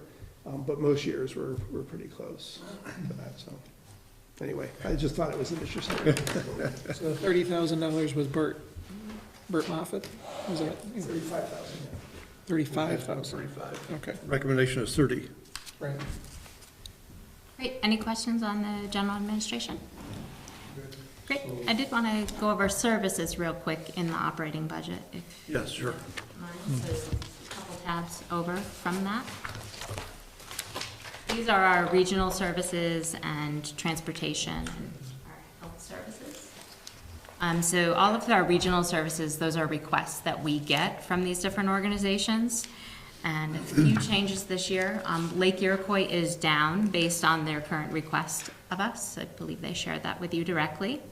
And then we talked about this a little bit last time, is changing, we now have what is called the town clock lease in our budget, and that is not an agreement that we have in place yet. It's a suggestion of how we move forward. Last year, that was $25,000 that we paid to the Williston Federated Church That for was the to state. repair, that was to Yeah. repair the steeple, not the lease or. Right, so it was just a repair, and we're suggesting that instead of doing those large repairs every 20 years or so, that we just pay them a yearly lease amount to keep that clock, and they'd be responsible for any repairs that need to happen. I actually like that a lot. That's a good idea. Yes. So just to make sure I understand, the concept is in 25 years or so, when the clock needs to go through another major repair, we're expecting the church would not come to us and say, we need to raise funds to, We maybe can even have language in lease to that effect saying Okay. it's the church's responsibility for maintaining it. That responsibility, yeah, I like that. And then under Green Mountain Transit, the numbers that are currently in your budget documents are flat to last year. As Chapin reported to you the first meeting, we are seeing some increases, and I believe that Rick has those actual numbers now, and those should be on your report of possible budget changes. I made a note, we were supposed to see 3 to 5? Yes, I believe that is what it was, right? That's what he told us, right? I have That's a what note the here. said, yeah. Around 3%. So it would be, what we'd have to do is, it looks like add about 10,000 for the GMT bus service. so it'd be about 201. Yeah, actually, I may even have a more updated number that I'll have to see. I'm looking at an older list here, but it's in that range, 8 to 10,000. And then the ADA program, there's another 1,700, 1,800 that would have to be added to that. Do we know what the bus ridership is? I don't have the information now. I do have a meeting with the director of GMT coming up in a couple weeks. And so I'm assuming that he'll be providing information like that, and I'll share that with the board. I may even ask Mark Souza, is his name? Well, anyway, no, I'm talking about the director. Oh, director, yeah. To come in and talk to the board about, give them a little update on their. We don't know what the county tax is yet, I presume, either. We don't, but we have budgeted for a slight increase in that. Their year is quite different than ours. I believe it's February is when our first payment is due. It's really. Great. And the other increase that you'll see in there is under the employee health and safety programs. There currently is a select board policy that talks about employee wellness programs, and we have not been putting money toward that in the past, and this is an increase that we'd like to do to provide some real wellness incentives to our employees. We changed to the new plan this year, and those wellness incentives that used to be built into the plan are now our responsibility. Okay. And so we've added some money there for that, as well as some safety programs. So trying to put on a financial responsibility hat, looking at this requested increase would be, we're going to see a corresponding decrease of sorts in our insurance premium. Yes, we That would be, are. well, I'm sorry, there's two issues. One is, because of the new health insurance program, yes, we did receive a decrease. But long-term, the purpose of these wellness programs and health and safety program is to impact the utilization of the health programs. Yeah. Which theoretically will reduce our costs in the future. Right. Is there a causal relationship, though, to how, I'm just trying to understand, so we have these programs, I'm sure everybody has these kinds of programs, but certainly it has the potential to reduce insurance company payouts if people are healthier. But is there any causal relationship that it actually reduces rates? So. I can't answer that question for you, but I can tell you that having healthier, safer employees is a benefit to the town. So these are smoking cessation, exercise. Flu shots. Yeah. I'm sorry. Oh, sure. Can I just speak on that for a second? Absolutely. Just in regards to the, yeah, okay, that's fine. I'm sorry. Hi. Yeah. Hi. Hey. Hi there. Prescott Nato. I'm Prescott Nato. And I'm just here to actually. There we go. And I just want to speak real Street closed quickly today, to, I know, I gotta look cash. So the causal relationship is really hard to, I guess, formulate when it comes to health and wellness, specifically related to the range of employees that the town of Williston has. Because you're talking everything from a firefighter to a librarian, public works, police officers, the whole 9 yards. And so it would be hard to say that, you were just the smoking cessation, wellness policies, incentives to get into a gym and work out, discounts related to gym memberships, things like that. But the crazy thing is, it could, it's hard to dictate the job based on whether it be a librarian or a firefighter, just two random examples. The amount of wellness incentives that are put forth that will allow us, in whatever range of town jobs it is, to take advantage of that and really incentivize us to get into a gym, to eat healthier, cut sugar out of our diet, things like that. It's hard to say the exact relationship there, but I can tell you that if even one employee is saved from, for example, a multi-$1,000 back injury because they were working on their core more in the gym, or saved from that sudden cardiac arrest because of the healthier lifestyle related to diet, then I think that, again, it's hard to give an exact number, I think, like you were trying to come up with as well. But even just one employee in our town who could benefit from those. And I can tell you, if the programs as they're being rolled out, still in its infancy, I believe, Yes. but are it's looking good so far. That's all I got to say. Thank you. Thanks. Yeah, just to carry, he's answering a different question. Health and wellness programs are always great. Just wondering if there was any relationship of actually driving down premiums. Yeah, and right now we're in an association. Yeah. So we will see if, other towns are making those same changes, and the association as a whole has less experience rating, then our rates should theoretically come down. Is it a fair statement to say that rather than driving rates down, it saves on out-of-pocket expenses with deductibles? Absolutely saves on that. All right, would you like me to do capital now or revenues? I think you only have 3 pages for capital. Okay. We just figured to do that, yeah. We had a public hearing. Yes, we do. So, I don't think it'll take very long to do these 3 pages, so. okay. Great, so in the 23. capital book, Page 23 and 74 and 75.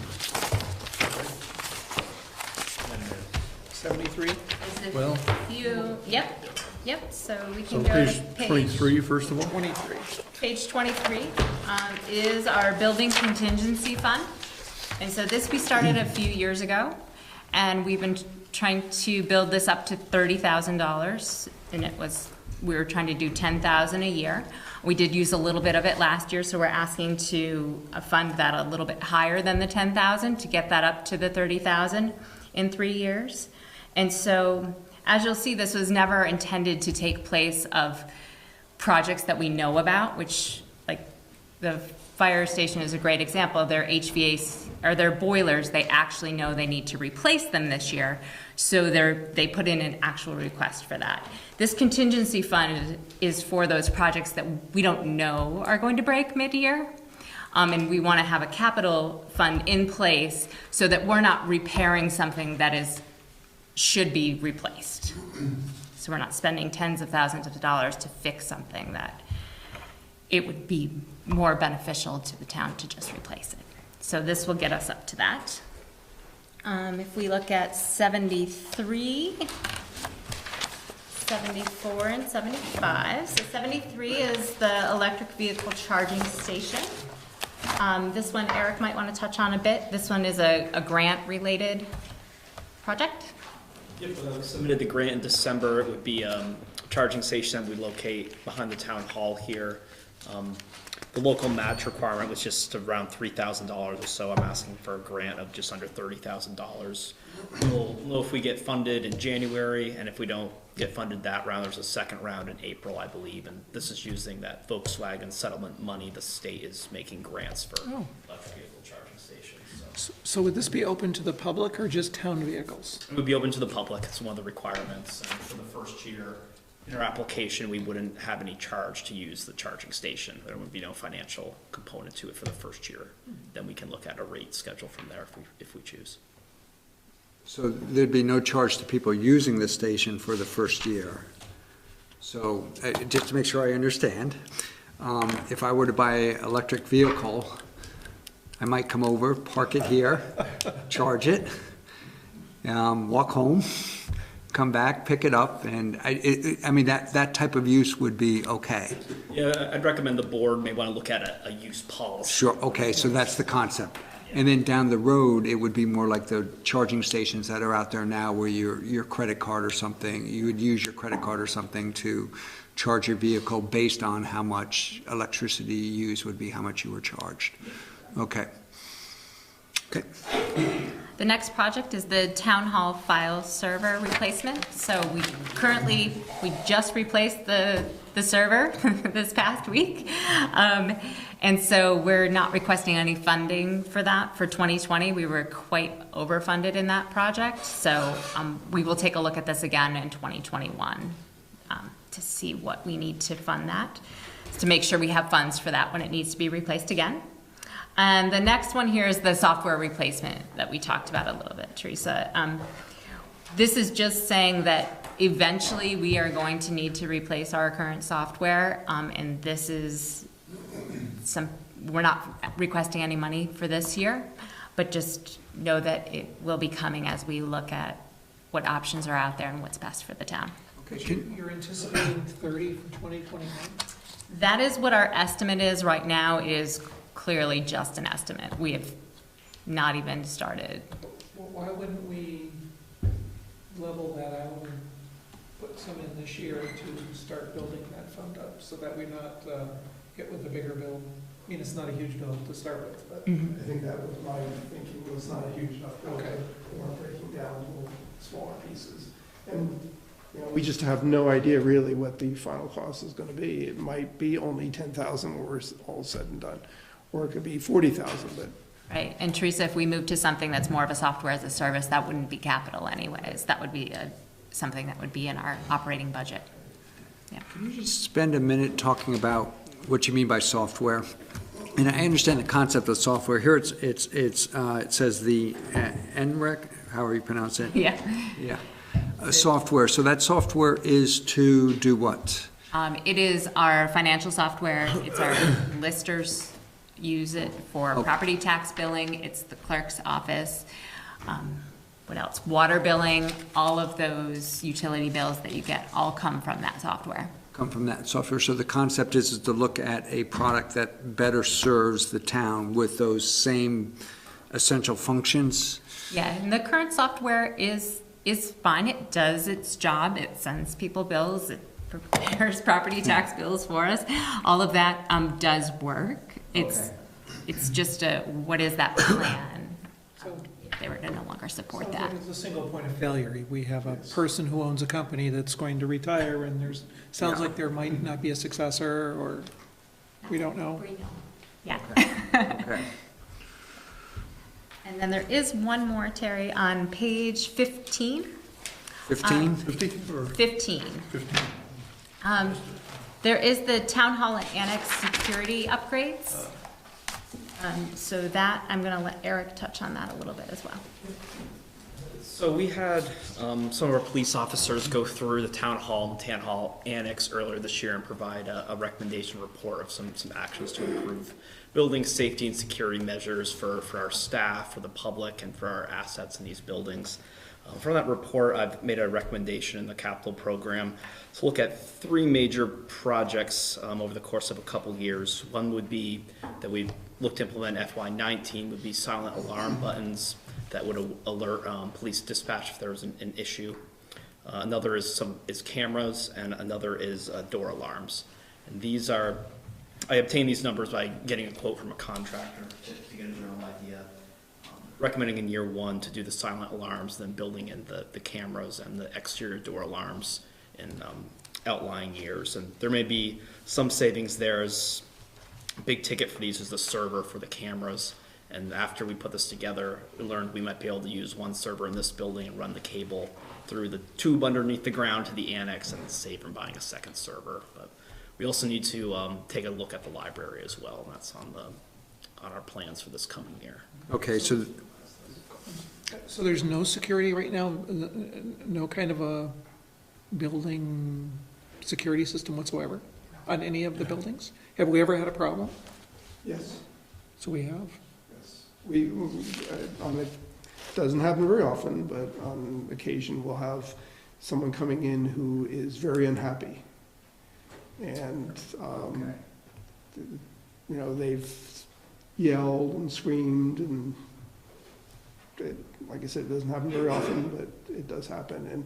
And so our employees are right there, and we kind of have to be right there because it's an open public building, and we're there to serve the public. On the other hand, we want something for them more than just picking up a phone, which is still an option, obviously, and calling 911, but something that's even faster than that, and pushing a button, which you can do without necessarily being noticed, maybe we think is a better approach for security reasons. You've had people taken out forcibly? No. So just a concern, people were Yeah, allowed. I know of one example where I was in my office and someone was yelling, and I started to go out, and the person made a comment about how it's good that there were all just women there, because otherwise, I don't know. So I turned around and went back into my office, but I called police, and they said, well, send an officer over. And I said, actually, he's complaining about the police, and I think if you send someone over, that may make it even worse. So I said, stand by, and we'll monitor the situation. The person calmed down and left the building.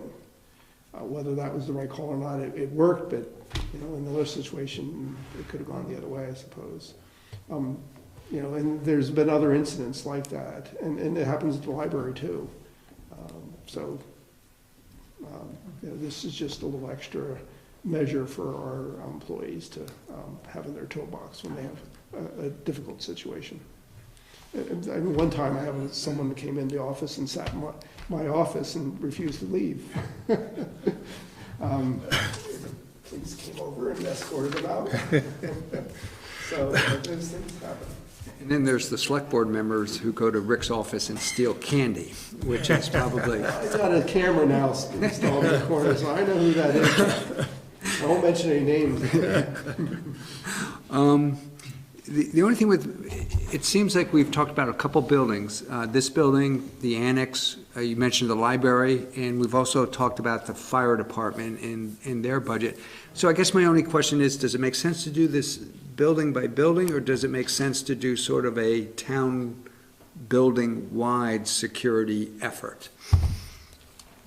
Each building's a little bit different, and their needs are a little different, and so these projects are different. Okay. The fire department doesn't have the same needs, for example, as the town hall does. And so the program that we've tailored for the fire department is very specific. It relates to making sure the door is reinforced and there's protection for the clerk that sits right outside the reception area. And Very that's- polite way to that's say it. different than having a panic button in the town hall. Okay, yeah, okay. Any other questions for Jennifer? Then we will continue this after we do the public hearing, so thank you very much. And I will open the public hearing a little bit late on the fiscal year 2020 budget.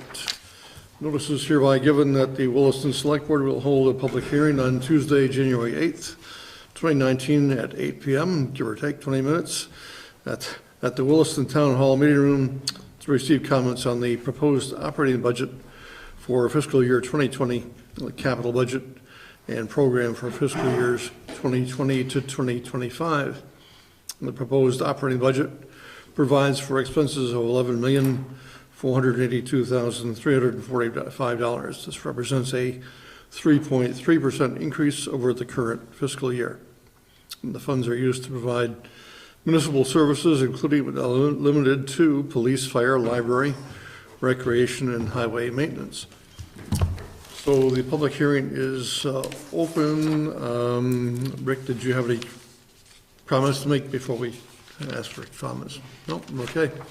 So anyone who wishes to speak on any topic that is in the budget, the floor is open to you at this point.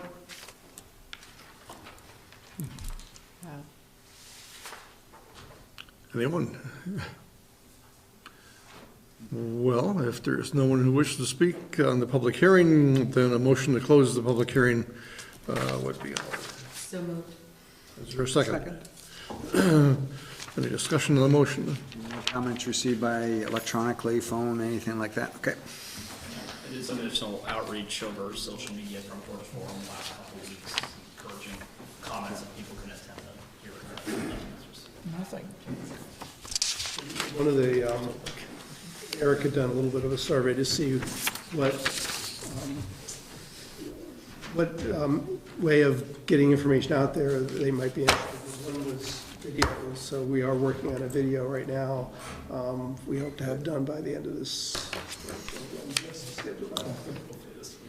The end of this week, well, let's say by the end of next week. Yeah. We'll give, I did happen to hear some comments over the weekend. I was out talking with neighbors and got some feedback on Finney Crossing, but different subject. I don't know if you get any feedback like that about the construction and the buildup in the Finney Crossing as well as Cottonwood. Different topic. I know, totally different than the budget. I'm just saying, feedback comes and our planning office, it would be normally the office that would get that kind of feedback directly. I don't think people necessarily understand how those things get approved, you know, so I did a little education on That's good. The how that occurs, or, the planning department is now putting stuff on Front Porch Forum, I believe, monthly at least, saying what's going on, which is really great for people to at least have the opportunity to see what's going on. But any more further discussion on the motion at hand? If not, all those in favor of closing the public hearing, say aye. Aye. Aye. Any opposed? Then we'll move right back on to the budget review, and we have the Water, Sewer, and Stormwater Fund. And Bruce, are you doing that, or, okay? so are these adds to the, are these new adds to the books? Okay. Yes. Thank you. Especially after that whole security thing. Security at these meetings. Okay, yeah, well, yes. After my experience in Burlington on Saturday, I'm fully in favor. Panic buttons. Excuse me, so you want to just go by the way it is on the list? Water fund first? Sure. Okay. Operating budget, Operating and capital? yeah, let's start with the operating.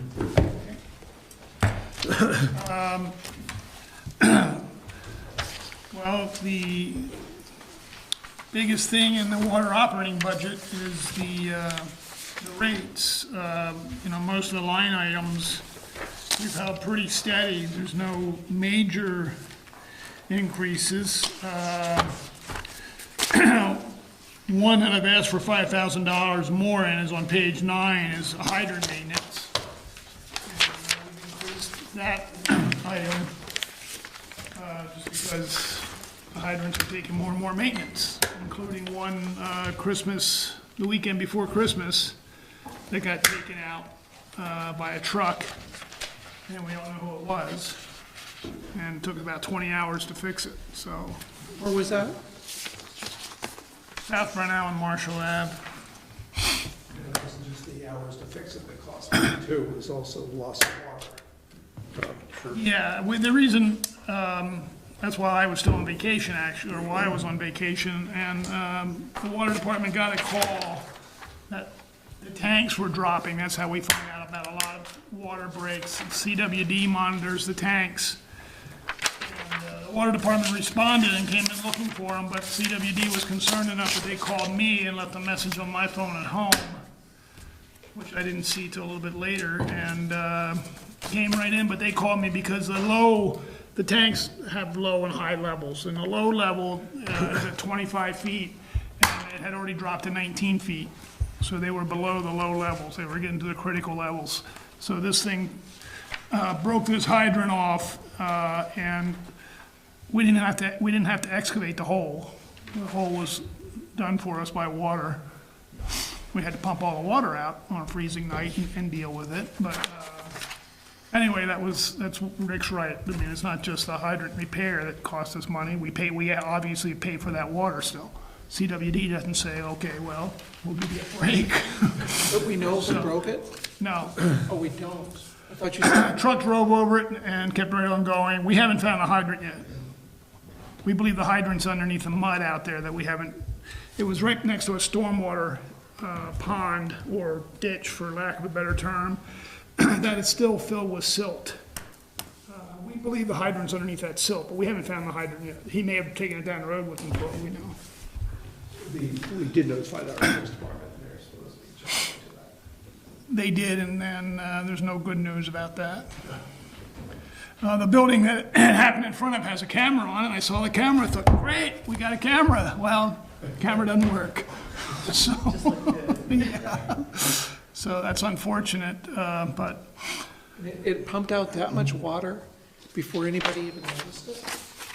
If nobody's, I mean, it was 8 o'clock on a Saturday night, if nobody's driving around that area really or whatever, you know, the police may not have gone by there for a while. So like I said, a lot of times, probably 60 to 70% of the times when we get called about a break, it's because CWD notices it and the tanks dropping, or they can't fill that, they gotta turn on more pumps to fill the tanks back up, because they do the filling at night.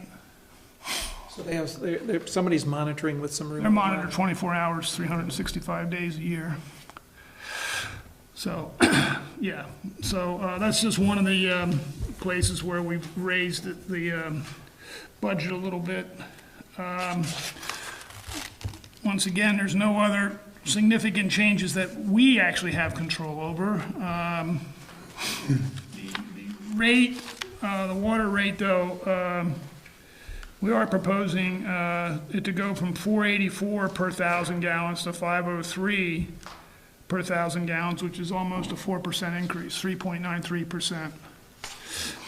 And one of the things that drives that is our cost to CWD. We buy our water from CWD, they tell us what their increase is gonna be, and then we have to figure that into our rates. Okay. Okay, and it seems like the main drivers in the rate increase will be Champlain Water District's, their increase in their wholesale rate. Looks like we have some new payments for the water tank.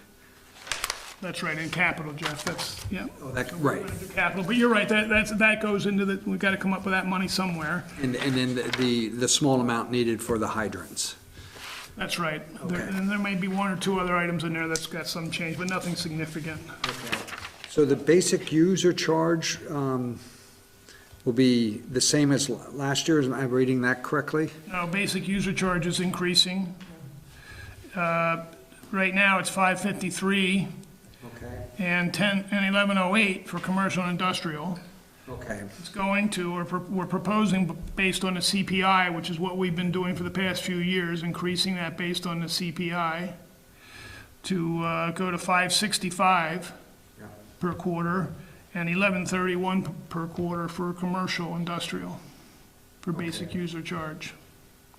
And we're trying really to build the basic user charge anyway to help slow down the rate increases.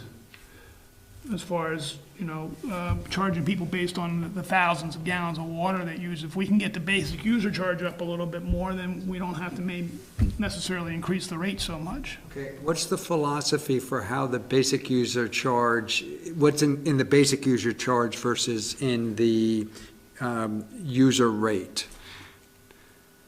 Theoretically, the basic user charge is supposed to cover all those costs you would have, whether or not you draw 1 gallon of water Right. or 50,000. That's what gets water to your shut-off valve on your Our property, basic user charge, last time we evaluated, did not cover, all of that cost, okay. but the downside to what Bruce is suggesting, though, is that as you increase the basic user charge, the people that are gonna hit the most are the ones who use the least water. That's right. People that are conserving now are doing a good job at keeping their water usage down.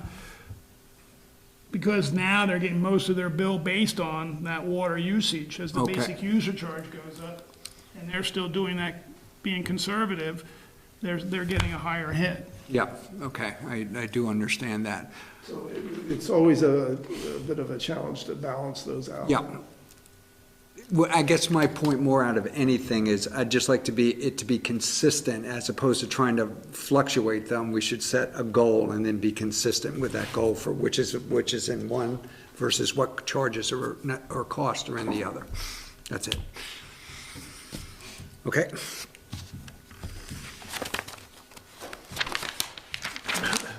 Any other questions on water operating? Capital right now then? Is it easier to do capital all at one time rather than Capital all at one time, sure. do sewer next?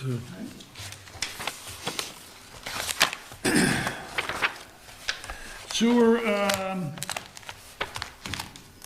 is basically along the same lines, except that sewer has a pretty good fund balance. That's one thing I should go back to water too, is that water doesn't have quite the fund balance that we'd like to have for emergencies or things, some catastrophe that happens, so that we have some money in the bank. Sewer has a $3 million fund balance, Okay. quite large. We're using that fund balance to help keep the rates down in the sewer budget. So if you're looking at revenue, you'll see that, well, one of the first things to see is the interest earned and that's on page 5. The interest earned is $33,600. That's because we got a $3 million fund balance. So that money's put right into the revenue stream. And then you'll see on page 5, from reserves, that's $208,088 we're talking about taking from the fund balance to help hold the sewer rate down.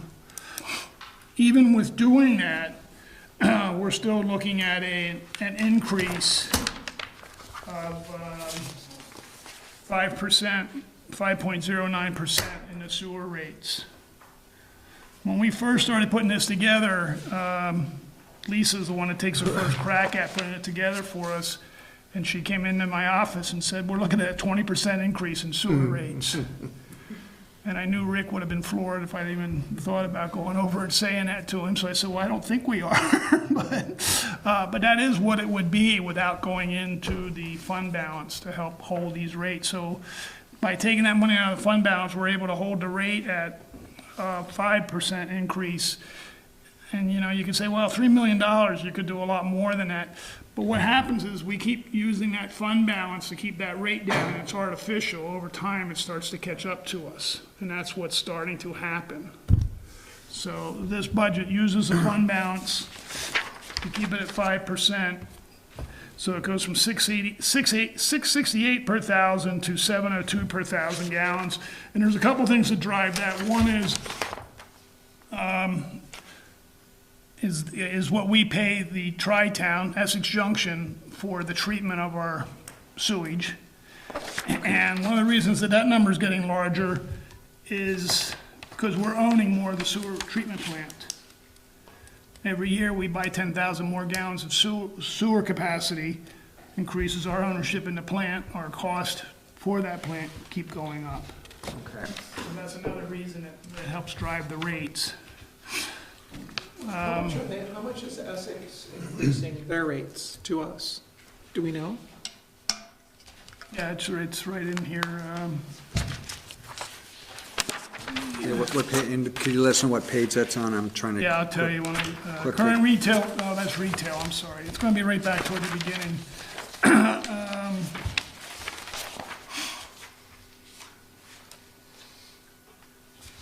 Where is that?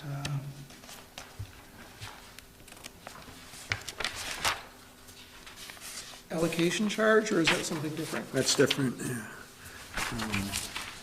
I have that right at my fingertips anyway. Here it is, it's on page 14, the top of 14.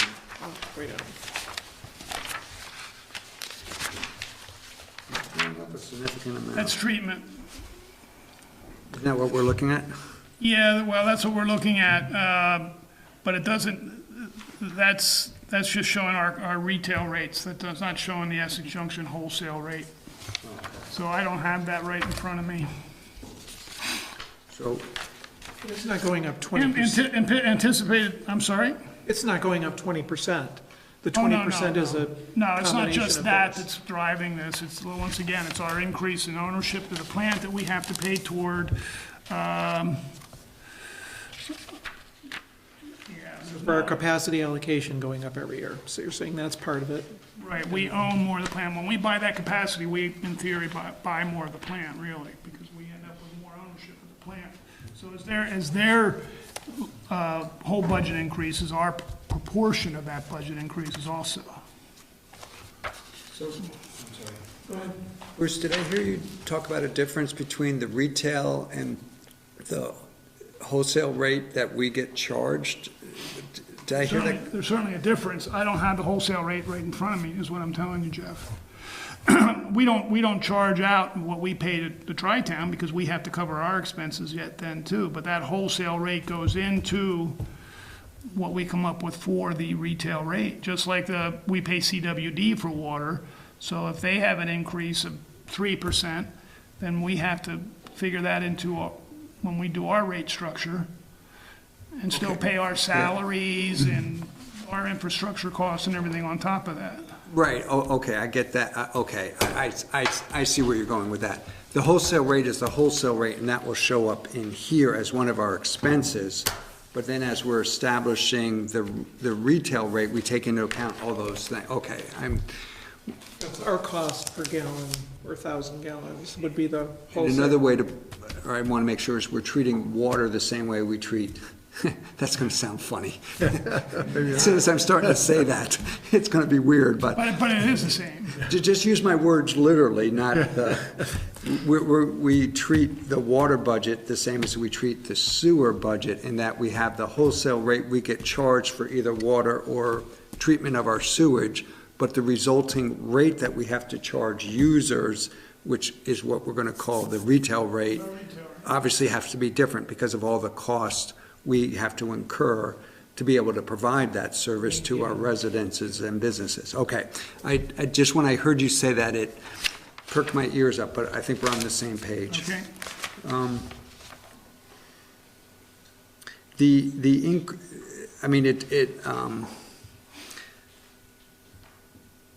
Okay, never mind, sorry, I'm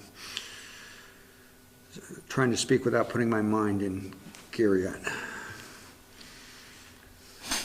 I'm looking at, on page 14, under treatment, and it talks about the current retail rate, but that's the rate that the town, the rate that the town gets charged per 1,000 gallons for treatment, is that correct? I think that's actually, that shouldn't say retail rate, that should say wholesale rate. Okay, That's wrong. okay, yep. That's what we're being charged by Essex. Because you said we're charging $668. That's correct. So on page 3, under user receipts, that's our retail rate. So that's what was throwing me off. So the language, that should say wholesale rate back on the back. That's what we're paying Essex Junction. Yeah, okay. So basically, we charge about double to pay for the Just about infrastructure comes and up to maintaining our infrastructure. Yes. Okay. I should have caught that before. That's why I was. Okay. It does say wholesale rate. It does? Yeah, on the sentence underneath, Oh, yeah, it does. Yep, It's okay, just on the top yeah, line, that yeah. was, the wording was wrong. So, sorry about that. You see that, Jeff? Yeah, I did pick up on that. You have to read all the way through it. All the words. No, we should have caught that long before this anyway. That shouldn't have said retail up top. Okay. Ready to move on to stormwater? Stormwater, we're not looking at an increase in rates at all in stormwater, which is good because it's, we did project that we wouldn't have to hopefully change rates for at least the first 5 years of our fee structure. One of the new line items underneath revenue, which is on page 2, is interest income from loans. We're already starting to see Yeah. the interest, we're actually starting to see the loans start to get paid back for the homeowners associations that we've given loans to. So that goes into the revenue side. The only number that quite honestly we're not totally positive of, although we're told that from the state that they're pretty sure we're going to get the money, is the state grant utility incentive of $25,000, which we got last year. They say we're getting it this year, and they're saying that they're going to be asking for us to get it next year too, but I guess that hasn't even gone through the legislature yet, so keep that in mind, Terry.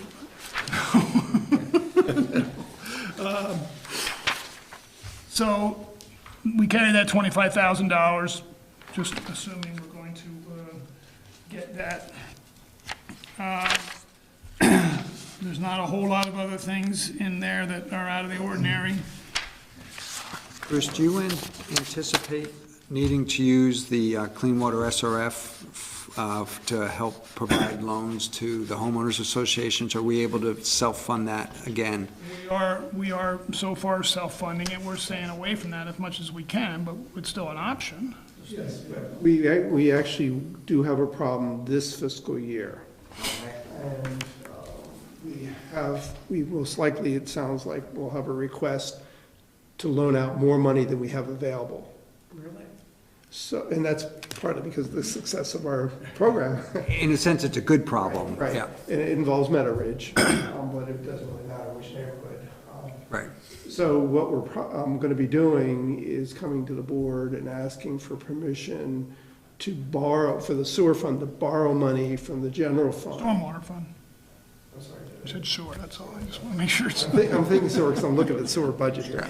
Stormwater fund to borrow from the general fund And we have to figure out what the terms and conditions that would be. We can do it, it's done actually on a regular basis for other municipalities. We've just never had the need to do it here.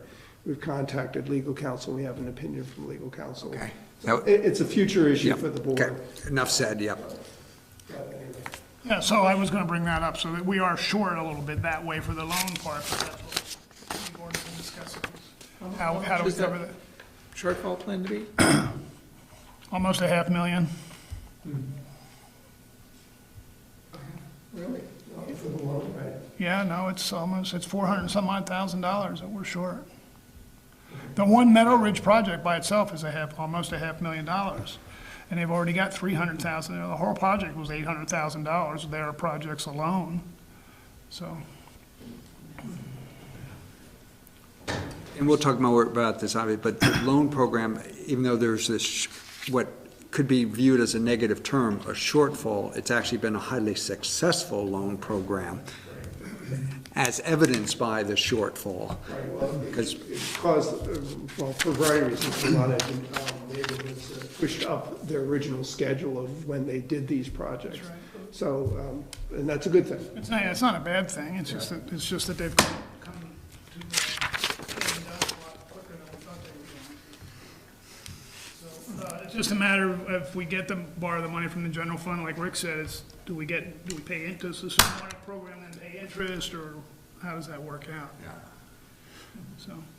The That'll be an interesting The discussion. stormwater fund itself will be able to pay it back, that's not an issue. I mean, it's not, And the term would be probably 5 years or less, so it's not like a long-term thing. Grants will also bring that down as grants get paid, but they come after the construction. The grants go to the individual neighborhoods, not the town, for the benefit of those.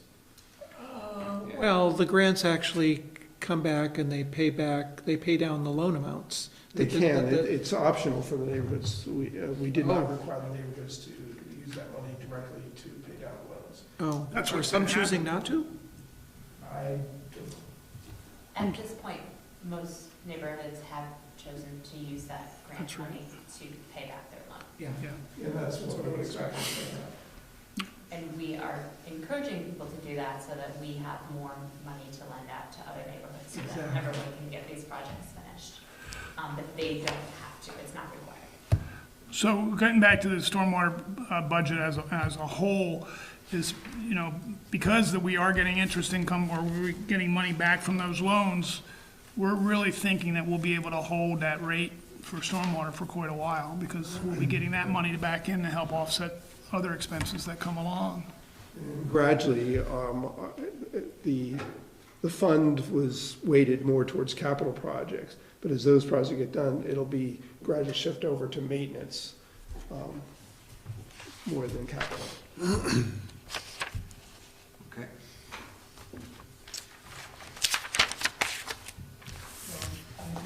Anything else on operating for stormwater questions? Before we go to capital, I have one, I looked up the budget document that the Essex Junction sent over to us on the sewer, and it looks like the budget went up 6.4%. That sound about right? So water went up a little over 5 and wastewater by a little over 6. Well, that's the, okay, yeah, I'm just talking about the rate that we have to pay. What their budget itself. Right, yes, that's, Yeah, that doesn't necessarily mean the rate. Actually, the rate went up about 6% per 1,000 gallons. or wastewater? Okay. And that's their cost to treat it. And by the way, our percentage of the total plan is now at 37%. Okay. And it, well, yeah, as Bruce said, every year it's been gradually increasing. By the year 2022, we'll be at 1,080,000.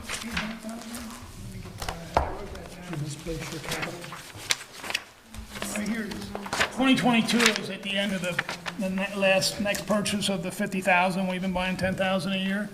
We will then own 1,080,000 gallons of capacity at the treatment plant, and it's I think it's a 3.3 million gallon plant? I don't know the design Either capacity. 3.1 or 3.3, it's right in there. That sounds about right, but I In just that don't know the number. I just don't remember off the top. I was gonna look that up too. So anyway, that's where we will be as far as ownership of the plant. Okay. All right, capital. These were left for the board hard copies. I'm still in Ted's because I've lost mine.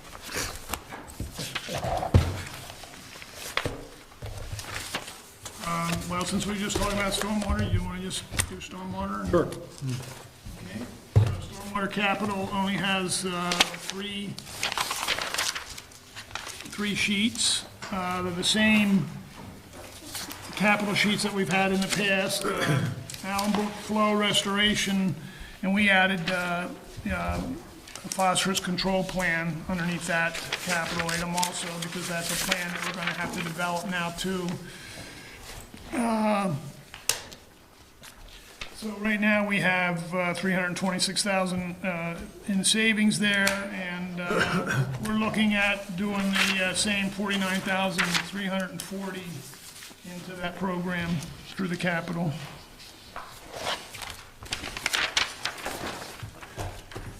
The other one is watershed improvements. Watershed improvements are just that. It's projects that are identified in the watershed improvement program for the town. And we're talking about, right now, that's actually the one that's got the least amount of money, at 182,666. And we're projecting, or we're asking to put 55,000 in capital into that one yet. So, that one's actually, yeah. And the last one is the stormwater loans to neighborhoods.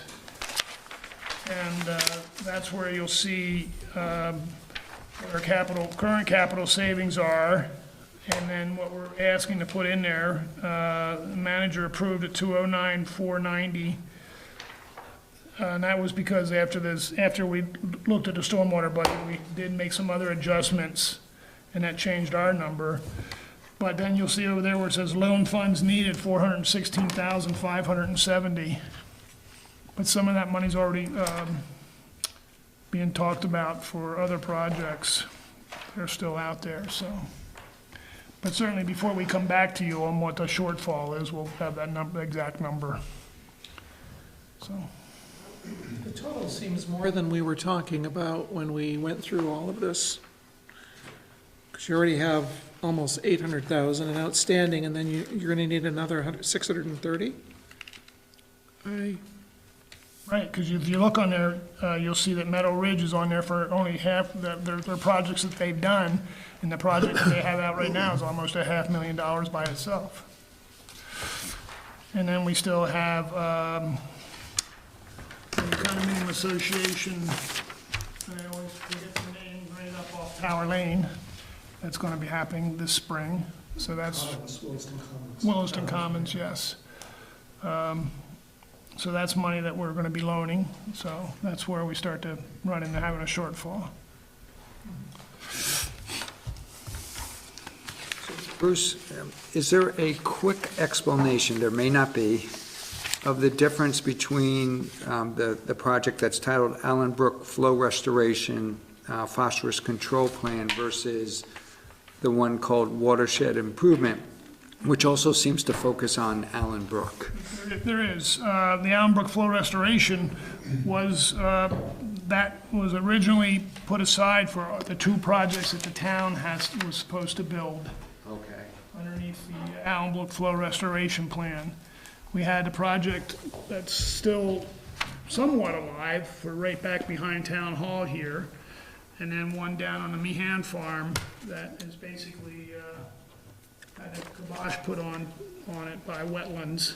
Okay. So we'll have, that doesn't relieve us from being able to do that project, it just means we may have to find somewhere else to do those projects. So that's what that money was for initially, for just our two projects out of the flow restoration plan. Where the watershed improvement is, even though it does talk about Allen Brook, that's for watershed all over the town. It could be something in Muddy Brook, it could be something in Sucker Brook. We had a project, Jessica actually spearheaded before she left, that gave us a whole list of projects that we all worked on to come up with a list that was. Oh, that's right, yes, okay, okay.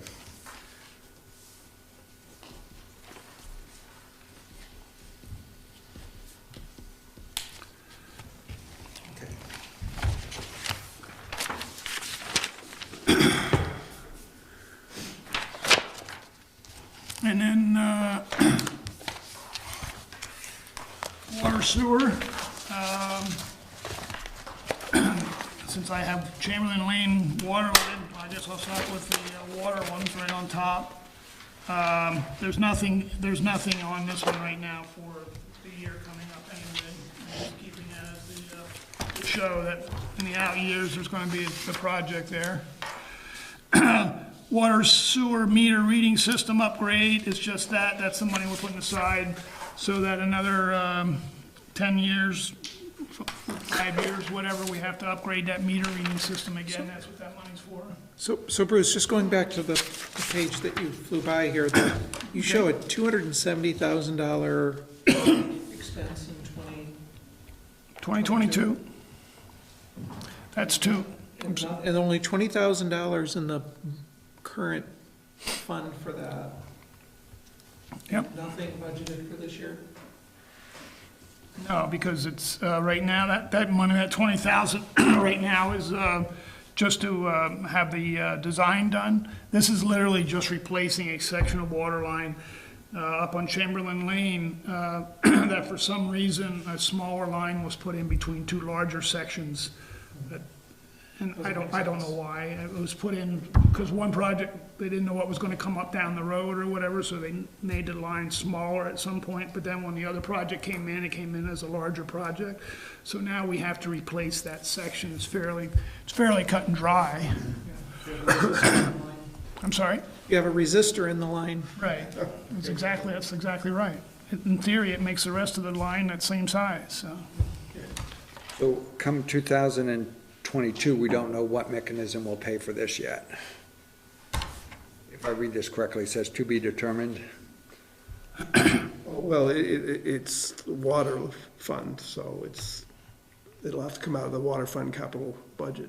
I mean, it is one we could go to a state revolving loan fund for if we wanted to. I mean, rather than just have it, you know, that is a possibility. Okay. We've made a conscious decision to try to stay away from those funds, Jeff, because then it's just a matter that they get spread out and you have to pay those back for so long. Oh, sure, yeah, and you get charged, well, it's not interest, but it's administrative fee. Yeah. So. So water meter system upgrade we just spoke about. Water and sewer pickup truck replacement.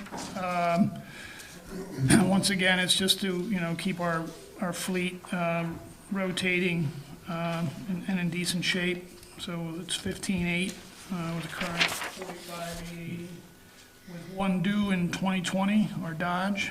So we will be replacing one. Backhoe replacement. This one is water and sewer also. It is split with highway because highway uses the backhoe also. So it's just, you know, putting the money aside to, so then when we go to replace it, we have the money there.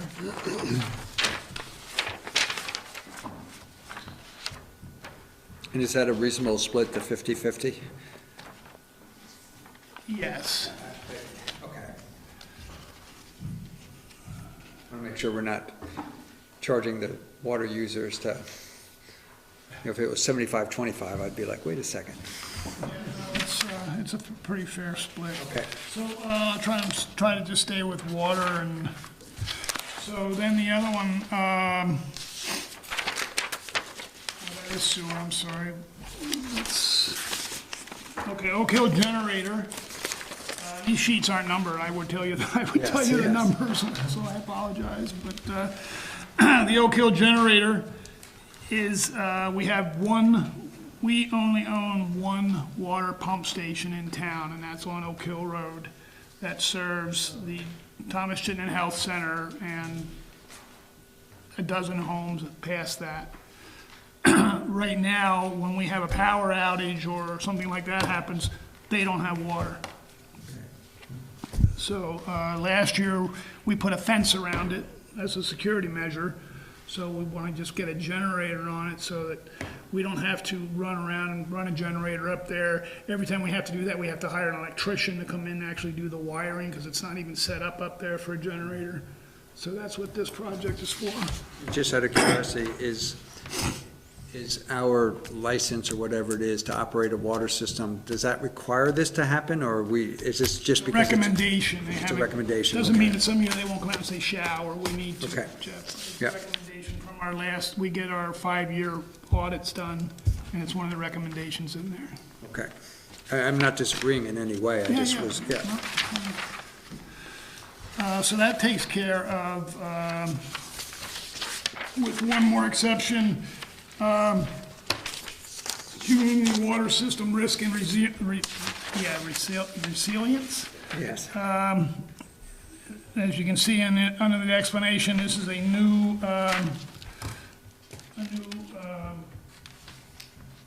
function that we have to do for the water system.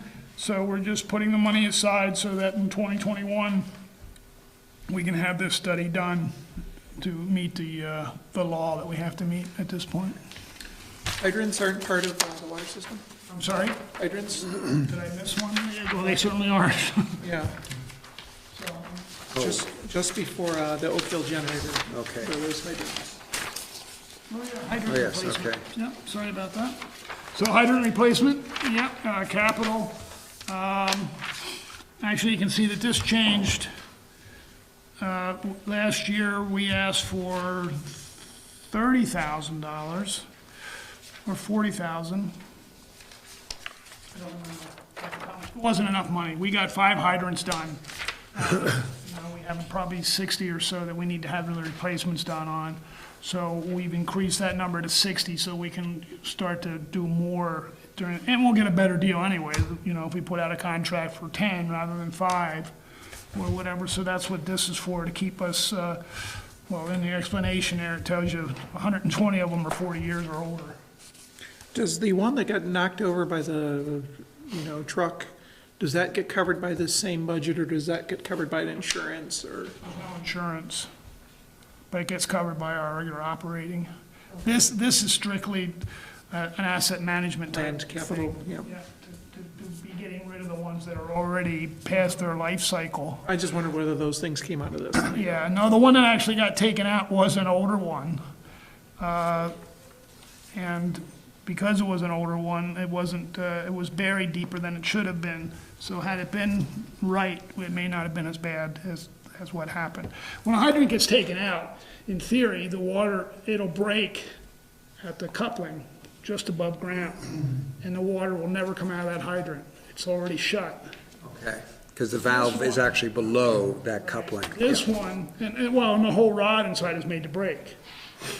This one was buried deeper than it should have been. So when the truck hit it, it didn't have the coupling to break at. So it took all that torque all the way down to where it connected at the water main and broke it. So, and we have more like that out there. It's been a mess to fix. A lot of fun, yeah. I left at 1:30 Saturday morning. I went out there 9 or 9:30. And they got down to a certain point, and Aaron got down there and turned the nut to turn for the hydrant, because we did find that. I said, okay, you're down there. I don't need to be here anymore. I'm going home. 8 o'clock in the morning, my phone rings, and Aaron says, we're still out here. And he said, and this is what I want to do. And he wanted to, at that point, discontinue the hydrant, cut the line, put a straight piece in, and we'll go back. So we're not done with this one yet. We're going to go back in the spring now and have to put another hydrant back in yet. Yeah, okay. So those are town employees doing that? Oh, yeah?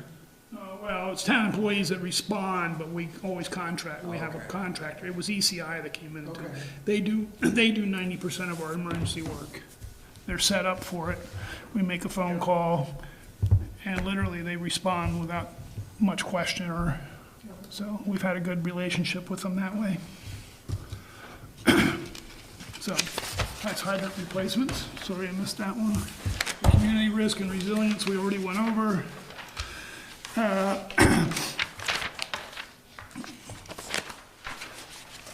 Additional sewer capacity,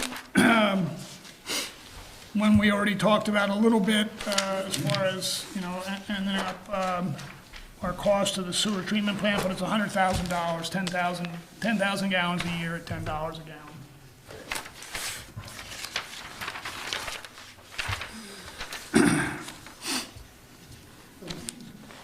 before we get off that subject, you'll notice we showed the last payment in 2022. Right. That's a big question mark, because I suspect we will need capacity beyond that. Yeah. And so at some point over the next couple of years, a conversation with the Village of Essex Junction, I guess, will have to start about whether they're willing to sell more capacity beyond what they've already sold. And what, if they are, what were they willing to charge us for that? Okay. But right now, it's a big question mark, and so I didn't put any money in past 2022. But there's a good chance that we may need to put some more past that. Okay. Do we have all that booked already? The next 3 years, 2020 through 2022, yes. We have, with my 10,000 gallons a year. The issue is going to become, and we'll talk about this when we do attachment A, I assume next, is the concept of we may not have enough capacity for the build-out of the town down the road. And if we're able to continue to buy capacity, that's maybe not an issue. If we can't buy capacity, then what do we do? That's a very big question. So there's two options. One is to buy capacity, the other is to, and this is much more difficult, is to change the plant so it can handle additional capacity. We would have to pay for all that. One might be to upgrade the plant. I mean, there are a couple options. Some are going to be a lot less realistic than, the most likely will be Williston does its upgrade of the plant. Well, Essex would do it, we would pay for it. But the 300,000 gallons between now and 2022, when I asked if it was booked, I don't mean is it booked in the plan, do we have users? It's, first of all, it's not 300,000 gallons, is it? 30,000. Oh, $300,000. Right, But 30,000 but gallons. 10,000, is that already sold to somebody, or is, okay, so that's not booked in terms of used? That's correct. We're buying the capacity, so we pay for the capacity. We don't pay for the gallons until somebody hooks up and uses it. Right, and then they pay us back for Right, our right. costs of Yeah, buying yeah. the capacity.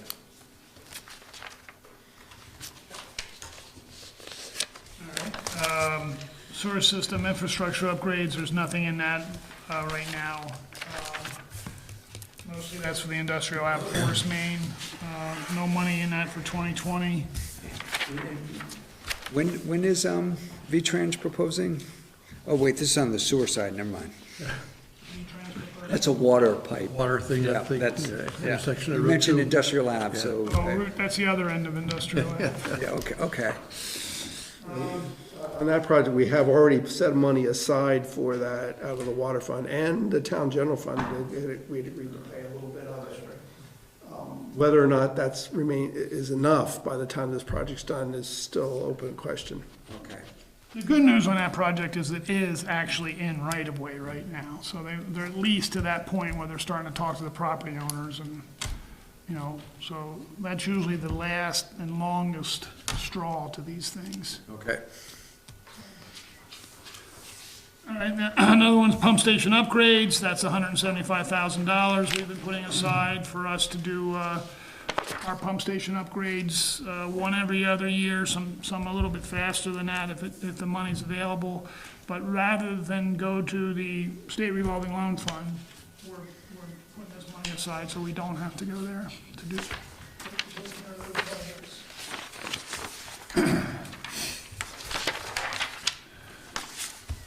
Okay, and then mission upgrades for pump stations.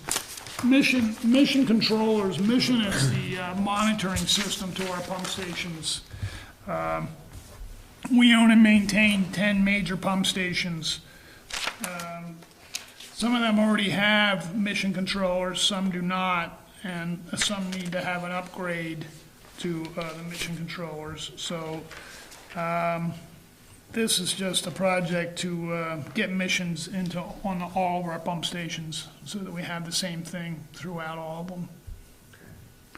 Gives our guys much more capability. Instead of just getting the phone ringing and saying there's an alarm, it'll tell them the generator's running or a pump's out or something like that, so they have some idea of what they're talking about or what's going on before they ever even get here. And this is remote monitoring. So Bruce, I'm sorry, the word isn't discrepancy, but one difference that I'm sure there's an explanation for is when we were talking about the pump station upgrades, there's 6 pump stations listed, but when we're talking mission control, mission upgrades, it talks about 10 pump stations. So I'm just trying to understand. We don't have all 10 of our pump stations listed in that list of pump station upgrades. Some have been done, and we just So they're kind of haven't off put the them back list. into the cycle yet. Okay, okay, all right.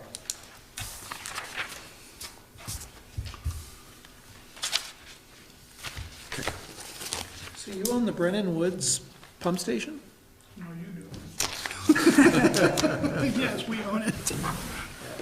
Why is that? Why do we own the Brennan Woods? Because there They are have older over developments. 200 and- connections. There's an actual policy for when the town owns a pump station and when it doesn't. We didn't own it until Finney Crossing. When it was just Brennan Okay. Woods, there wasn't enough homes on it to, so Brennan Woods has owned that until about 2 years ago. Snyder had to do major repairs and replacements there to bring it up to standards, and then we ended up taking it over, because then it went over it's well over the 200 now. So the criteria is 200 connections or a municipal connection. So if we have someplace where we hook onto a pump station, then they could ask us at that point to take over that pump station. Oh, okay, for instance, a school or a, I don't know if it'd be a school, to be honest with you, but it could be a school, Jeff, but it's, That would make we sense say to me. municipal, Yeah. whether you wanna make Yeah. the school part of the town or whatever, but yeah, I mean, that's the kind of thing. that would make sense to me, yeah. Right. Okay. So we finished with the, going through the budget totally now. Next week, we'll be doing a deep dive into the budget to see what we would like to add or subtract from the recommendations that we're getting, and there'll be Thanks, Bruce. a small amount of other budget stuff, or other stuff to do, as well as the budget, but primarily the budget discussions next week. So can I ask a question maybe for preparation? So I've been doing some research on, I sent a note out to other select board members just on some of the research. I found a paper on the increase in fire department spending and the decrease in actual fire department need. Certainly, we need a fire department, of course, but do we need an ever-increasing size and cost of fire department? And what it said, and I don't, I don't have the data behind our own fire department, but what it basically said is that fire department growth is not being driven by fires. In fact, not at all. It's being driven by ambulance service, and what you end up doing is you are ever increasing costs of the fire department, which is fairly expensive, right? Fireman training and probably insurance and all the other things that go with it is probably very costly. And fire trucks, driving fire trucks to, on EMT calls, which I have to, assuming that that's one of the reasons the chief doesn't like the giant truck. He'd rather have something smaller and nimbler to take out for ambulance service. So my question is, do we have any data behind our usage of our fire department and fire department people that tells us, do we have the right balance of firemen versus EMTs? And I've noticed, and it's only been 2 years for me, obviously, but that a lot of what the chief comes in and talks about is, we've recently got an award for ambulance service and getting EMT training, which is very necessary, the ever-aging population. Do we need some kind of a balance change in terms of spending? Because my understanding from the paper, and there's a lot of papers out there actually on this topic, because I guess it's a topic many municipalities are dealing with, is that fire departments in general are just more expensive than ambulance services, right? Significantly more. And is there a way for us to, to balance, do some rebalancing there? When I see the guys go out for I haven't seen them in my own neighborhood. I've never had a fire in our neighborhood, to my knowledge. I mean, maybe there's been some small kitchen fires or something that aren't visible, but we see the fire trucks roll in, and it seems just like a inefficient use of resources, which is kind of what one of the things the paper says is, it's having firemen and fire trucks, big ladder trucks, or whatever we have, pumpers come out, and, you're wearing down equipment for no need. And do we have fires in Williston? Are there ever, do we have fires? Yeah. But you're correct, the trend has been downward, partly because of state requirements that large commercial buildings are sprinklered. That is very Right. helpful. That was a big factor too. And the smoke detectors is helpful. The building materials over time have changed. So all those have thankfully reduced the number of active. But, I'll ask the chief to come in on Tuesday to address some of these questions. But the reason why he was interested in shifting, adding an ambulance service was that actually we use those people that were firefighters to be the ambulance people. So they're cross-trained, and so we're not paying just for firefighters, we're paying for them to provide both levels of service. Right, but that might be more expensive if we've got dual trained people than, 10 dual trained rather than five firefighters and 5 EMTs. It's just, and it seems like we added several people last year, right, staff, and he's asking for more people this year, and it's just something to look at. And the other thing to note is we gradually have been reducing the net amount of rolling stock that we have on the fire side. And the chief's most recent proposal reflects that. Right, I saw that, that's what kind of piqued my interest in when he. But we'll have the fire chief in, so as you ask these Okay. questions, he'll be able to address them. So, yeah. He'll be available to answer questions from the board. Okay. You raise a good point. To me, it's always so difficult to know. I mean, it's impossible for me to know, so I need to rely on Rick and Eric and Chief Morton. But what is the right fire department for Williston, both in terms of equipment, in terms of staff, in terms of what have you? It's just a very hard question. It's not a question I can answer, so I really need to rely on sort of the people who understand this issue better than I do. Right. Yeah. And part of the story, it's a really good point, because a big part of the story was the push for less career firefighters and more going back to more volunteer because of, the current safety of buildings. And maybe in an old building town like a Winooski, maybe that's different. In a Williston town, there's probably the ratio of old to new structures is quite low, right? I don't know. You would have to tell me that, but so the push was for more volunteer, and Some of the problem with that, though, is that you have to be, like, if you're a first responder, Yep. and EMT, you have to be within a certain radius, you have to be in your run gear. So, for example, I have a trial going on, there's no way in the world that I can do both. And that's Yeah, why they yeah. end up that's where some of the Yeah. volunteer went away from. Hmm. Not advocating one way or another, just trying to Yeah. explain. yeah. And another piece, I'm sorry, and I'll stop here. Another piece of it is, the chief makes the point of, it's getting more and more difficult to keep on call staff. It's really hard. So if we're gonna have a staff fire department, we need to rely more and more on the professionals. That's just the nature of the beast. I assume that's probably a trend elsewhere, but it certainly is the trend in Williston. So it's just a very complicated thing. The other thing you have to add it to too is the sheer volume of seniors here. It's where a huge bulk of your calls are going to. Not for fire, more for first responder services and EMT services. So that would drive it up too. But when the older folks burn up things in their kitchen, they have to respond with more just than an EMT as well, so. No doubt, I just have no I understand feeling that. for what that looks Yeah, like. if they don't know, they Understand. send them all out. They send everything out, if they don't know. Okay, yeah, that makes sense. Yeah.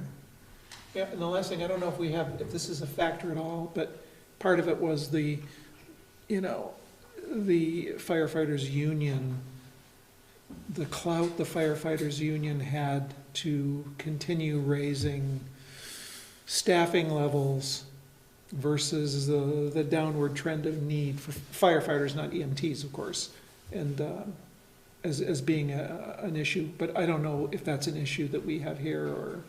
Well, I would say the fire union does have clout statewide. They, a year or so ago, they convinced the state legislature to pass a bill that has an automatic presumption as it relates to workers' comp issue. And I find those things kind of dangerous for municipalities, because an automatic presumption assumes that the town is guilty before you, or not the town is guilty, but that the whatever health problem is caused because they are a firefighter. And, you know, I've seen in another state I worked in, they had an automatic presumption relating to hypertension for police officers. And you know, guess what? Every officer had high blood pressure. And was it really related because they were a police officer, or was it because they just were overweight or whatever? So that was extremely costly in the state of Connecticut. It's, unfortunate to see the state legislature in this state kind of approve that. I mean, there's arguments on the other side.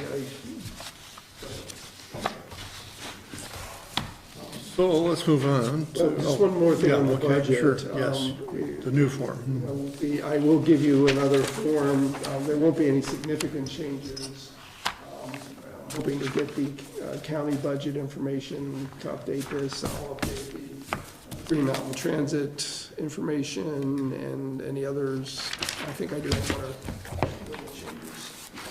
Stormwater, we're going to be making an assumption that the highway department will be doing a little bit more work than they've done for the last couple of years.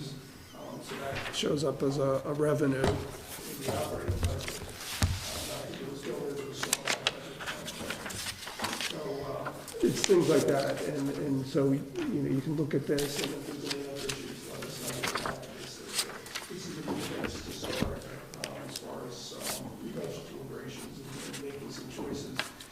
Another major policy decision the board's going to have to make is the relates to the power equipment, whether or not we're going to include that as a bond vote, and so that's something else that.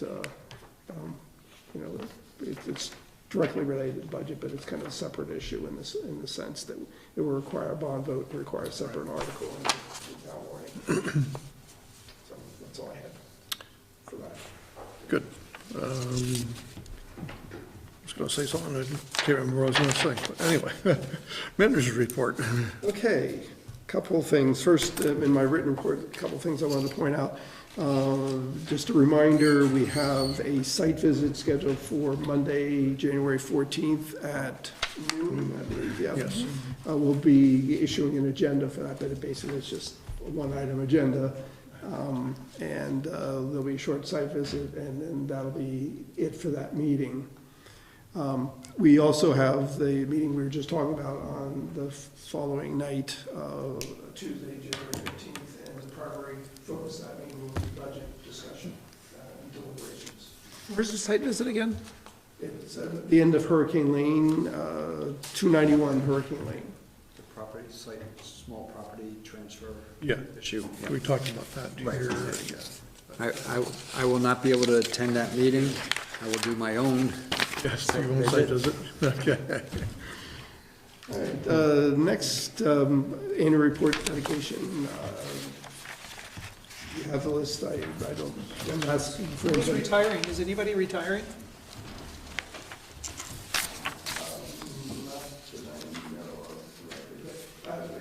We generally try to handle this quietly so that it can be kind of a surprise.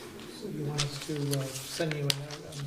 If you have some Take a look idea at that you the- might want, that would be good. It was a long list. It is. Yeah, there's a number of good potential people there.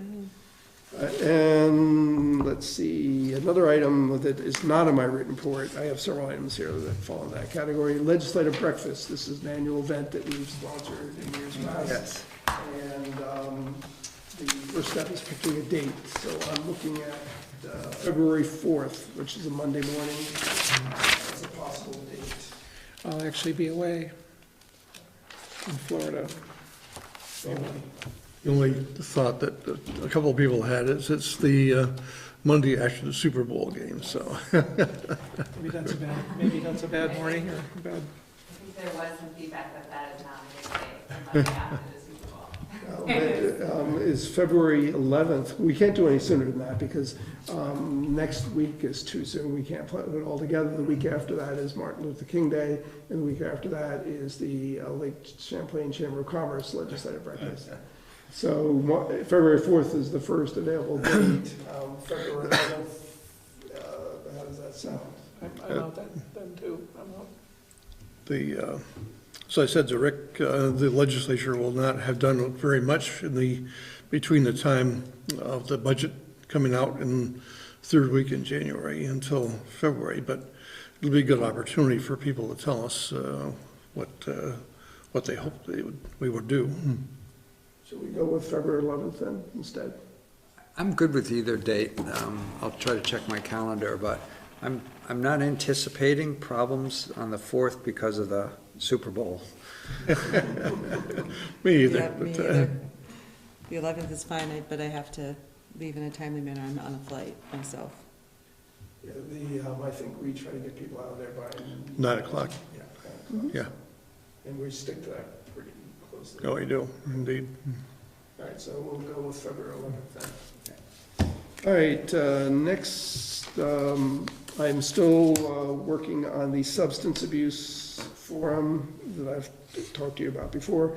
And the reason I'm bringing it up this evening is I wanted to see if there's any interested people on this board that might be serving on a subcommittee. We have right now 2 subcommittees we're forming. One is dealing with the format and structure of the forum, and the other is dealing with the publicity and outreach. And so, publicity and outreach is the one where we are lightest right now. I've got a good group so far with the format and structure. But either one, if anyone's interested in serving, just let me know. It's not a requirement, but for sure, but. Be meeting during the daytime, I presume? I don't know. Probably, looking at the list here. But I don't know. Okay. I guess whatever group we have, we tailor the meeting schedule to whoever. Deb Beckett wanted me to ask the board if you have any photographs that were taken by you or someone else that you know of that might be good to include in the annual report for 2018. Forward them to either me or to Deb Beckett. So she's tentatively settled on a photograph for the front page, which is focused on the solar panel in the town hall. I took this one, so I'm Kind of partial. We'll see if that's what we have. That is, she's the call to do any photographs you might have. And let's see, let's look at photos. Oh, I guess, at our next meeting, if we have a full board, I may take a photograph of the board to include in the board as well. Okay. I won't do that this evening, partly because it's late and partly because we're not. Just wouldn't be the same without Deb. Take it early in the meeting, it's not blurry-eyed. So that's all I had for this evening. Thank you. Under other business, it's my privilege again to write the select board report for the town report, so you can expect that in your inbox sometime probably after the weekend, and to get back to me before the following weekend, so we can, Deb wants to get these things done quickly, so I will try my best to do something quickly as well. We're doing that. Other business, any other business that people have to talk about tonight? Just something, I'm sorry, just checked my e-calendar, and it looks like I'm not going to be able to make the 11th. Sorry. So don't change for me. I got something already scheduled. Going once, we're adjourned.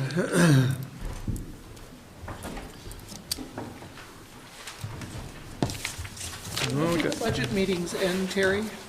When will it end? When is the budget It's finalized? gotta be done by the end of this month. Okay, good. The last gasp is the 29th. We'd like to get it done Okay, so I'll be before here for that, that. if possible. But then I'm gone for like 12 days.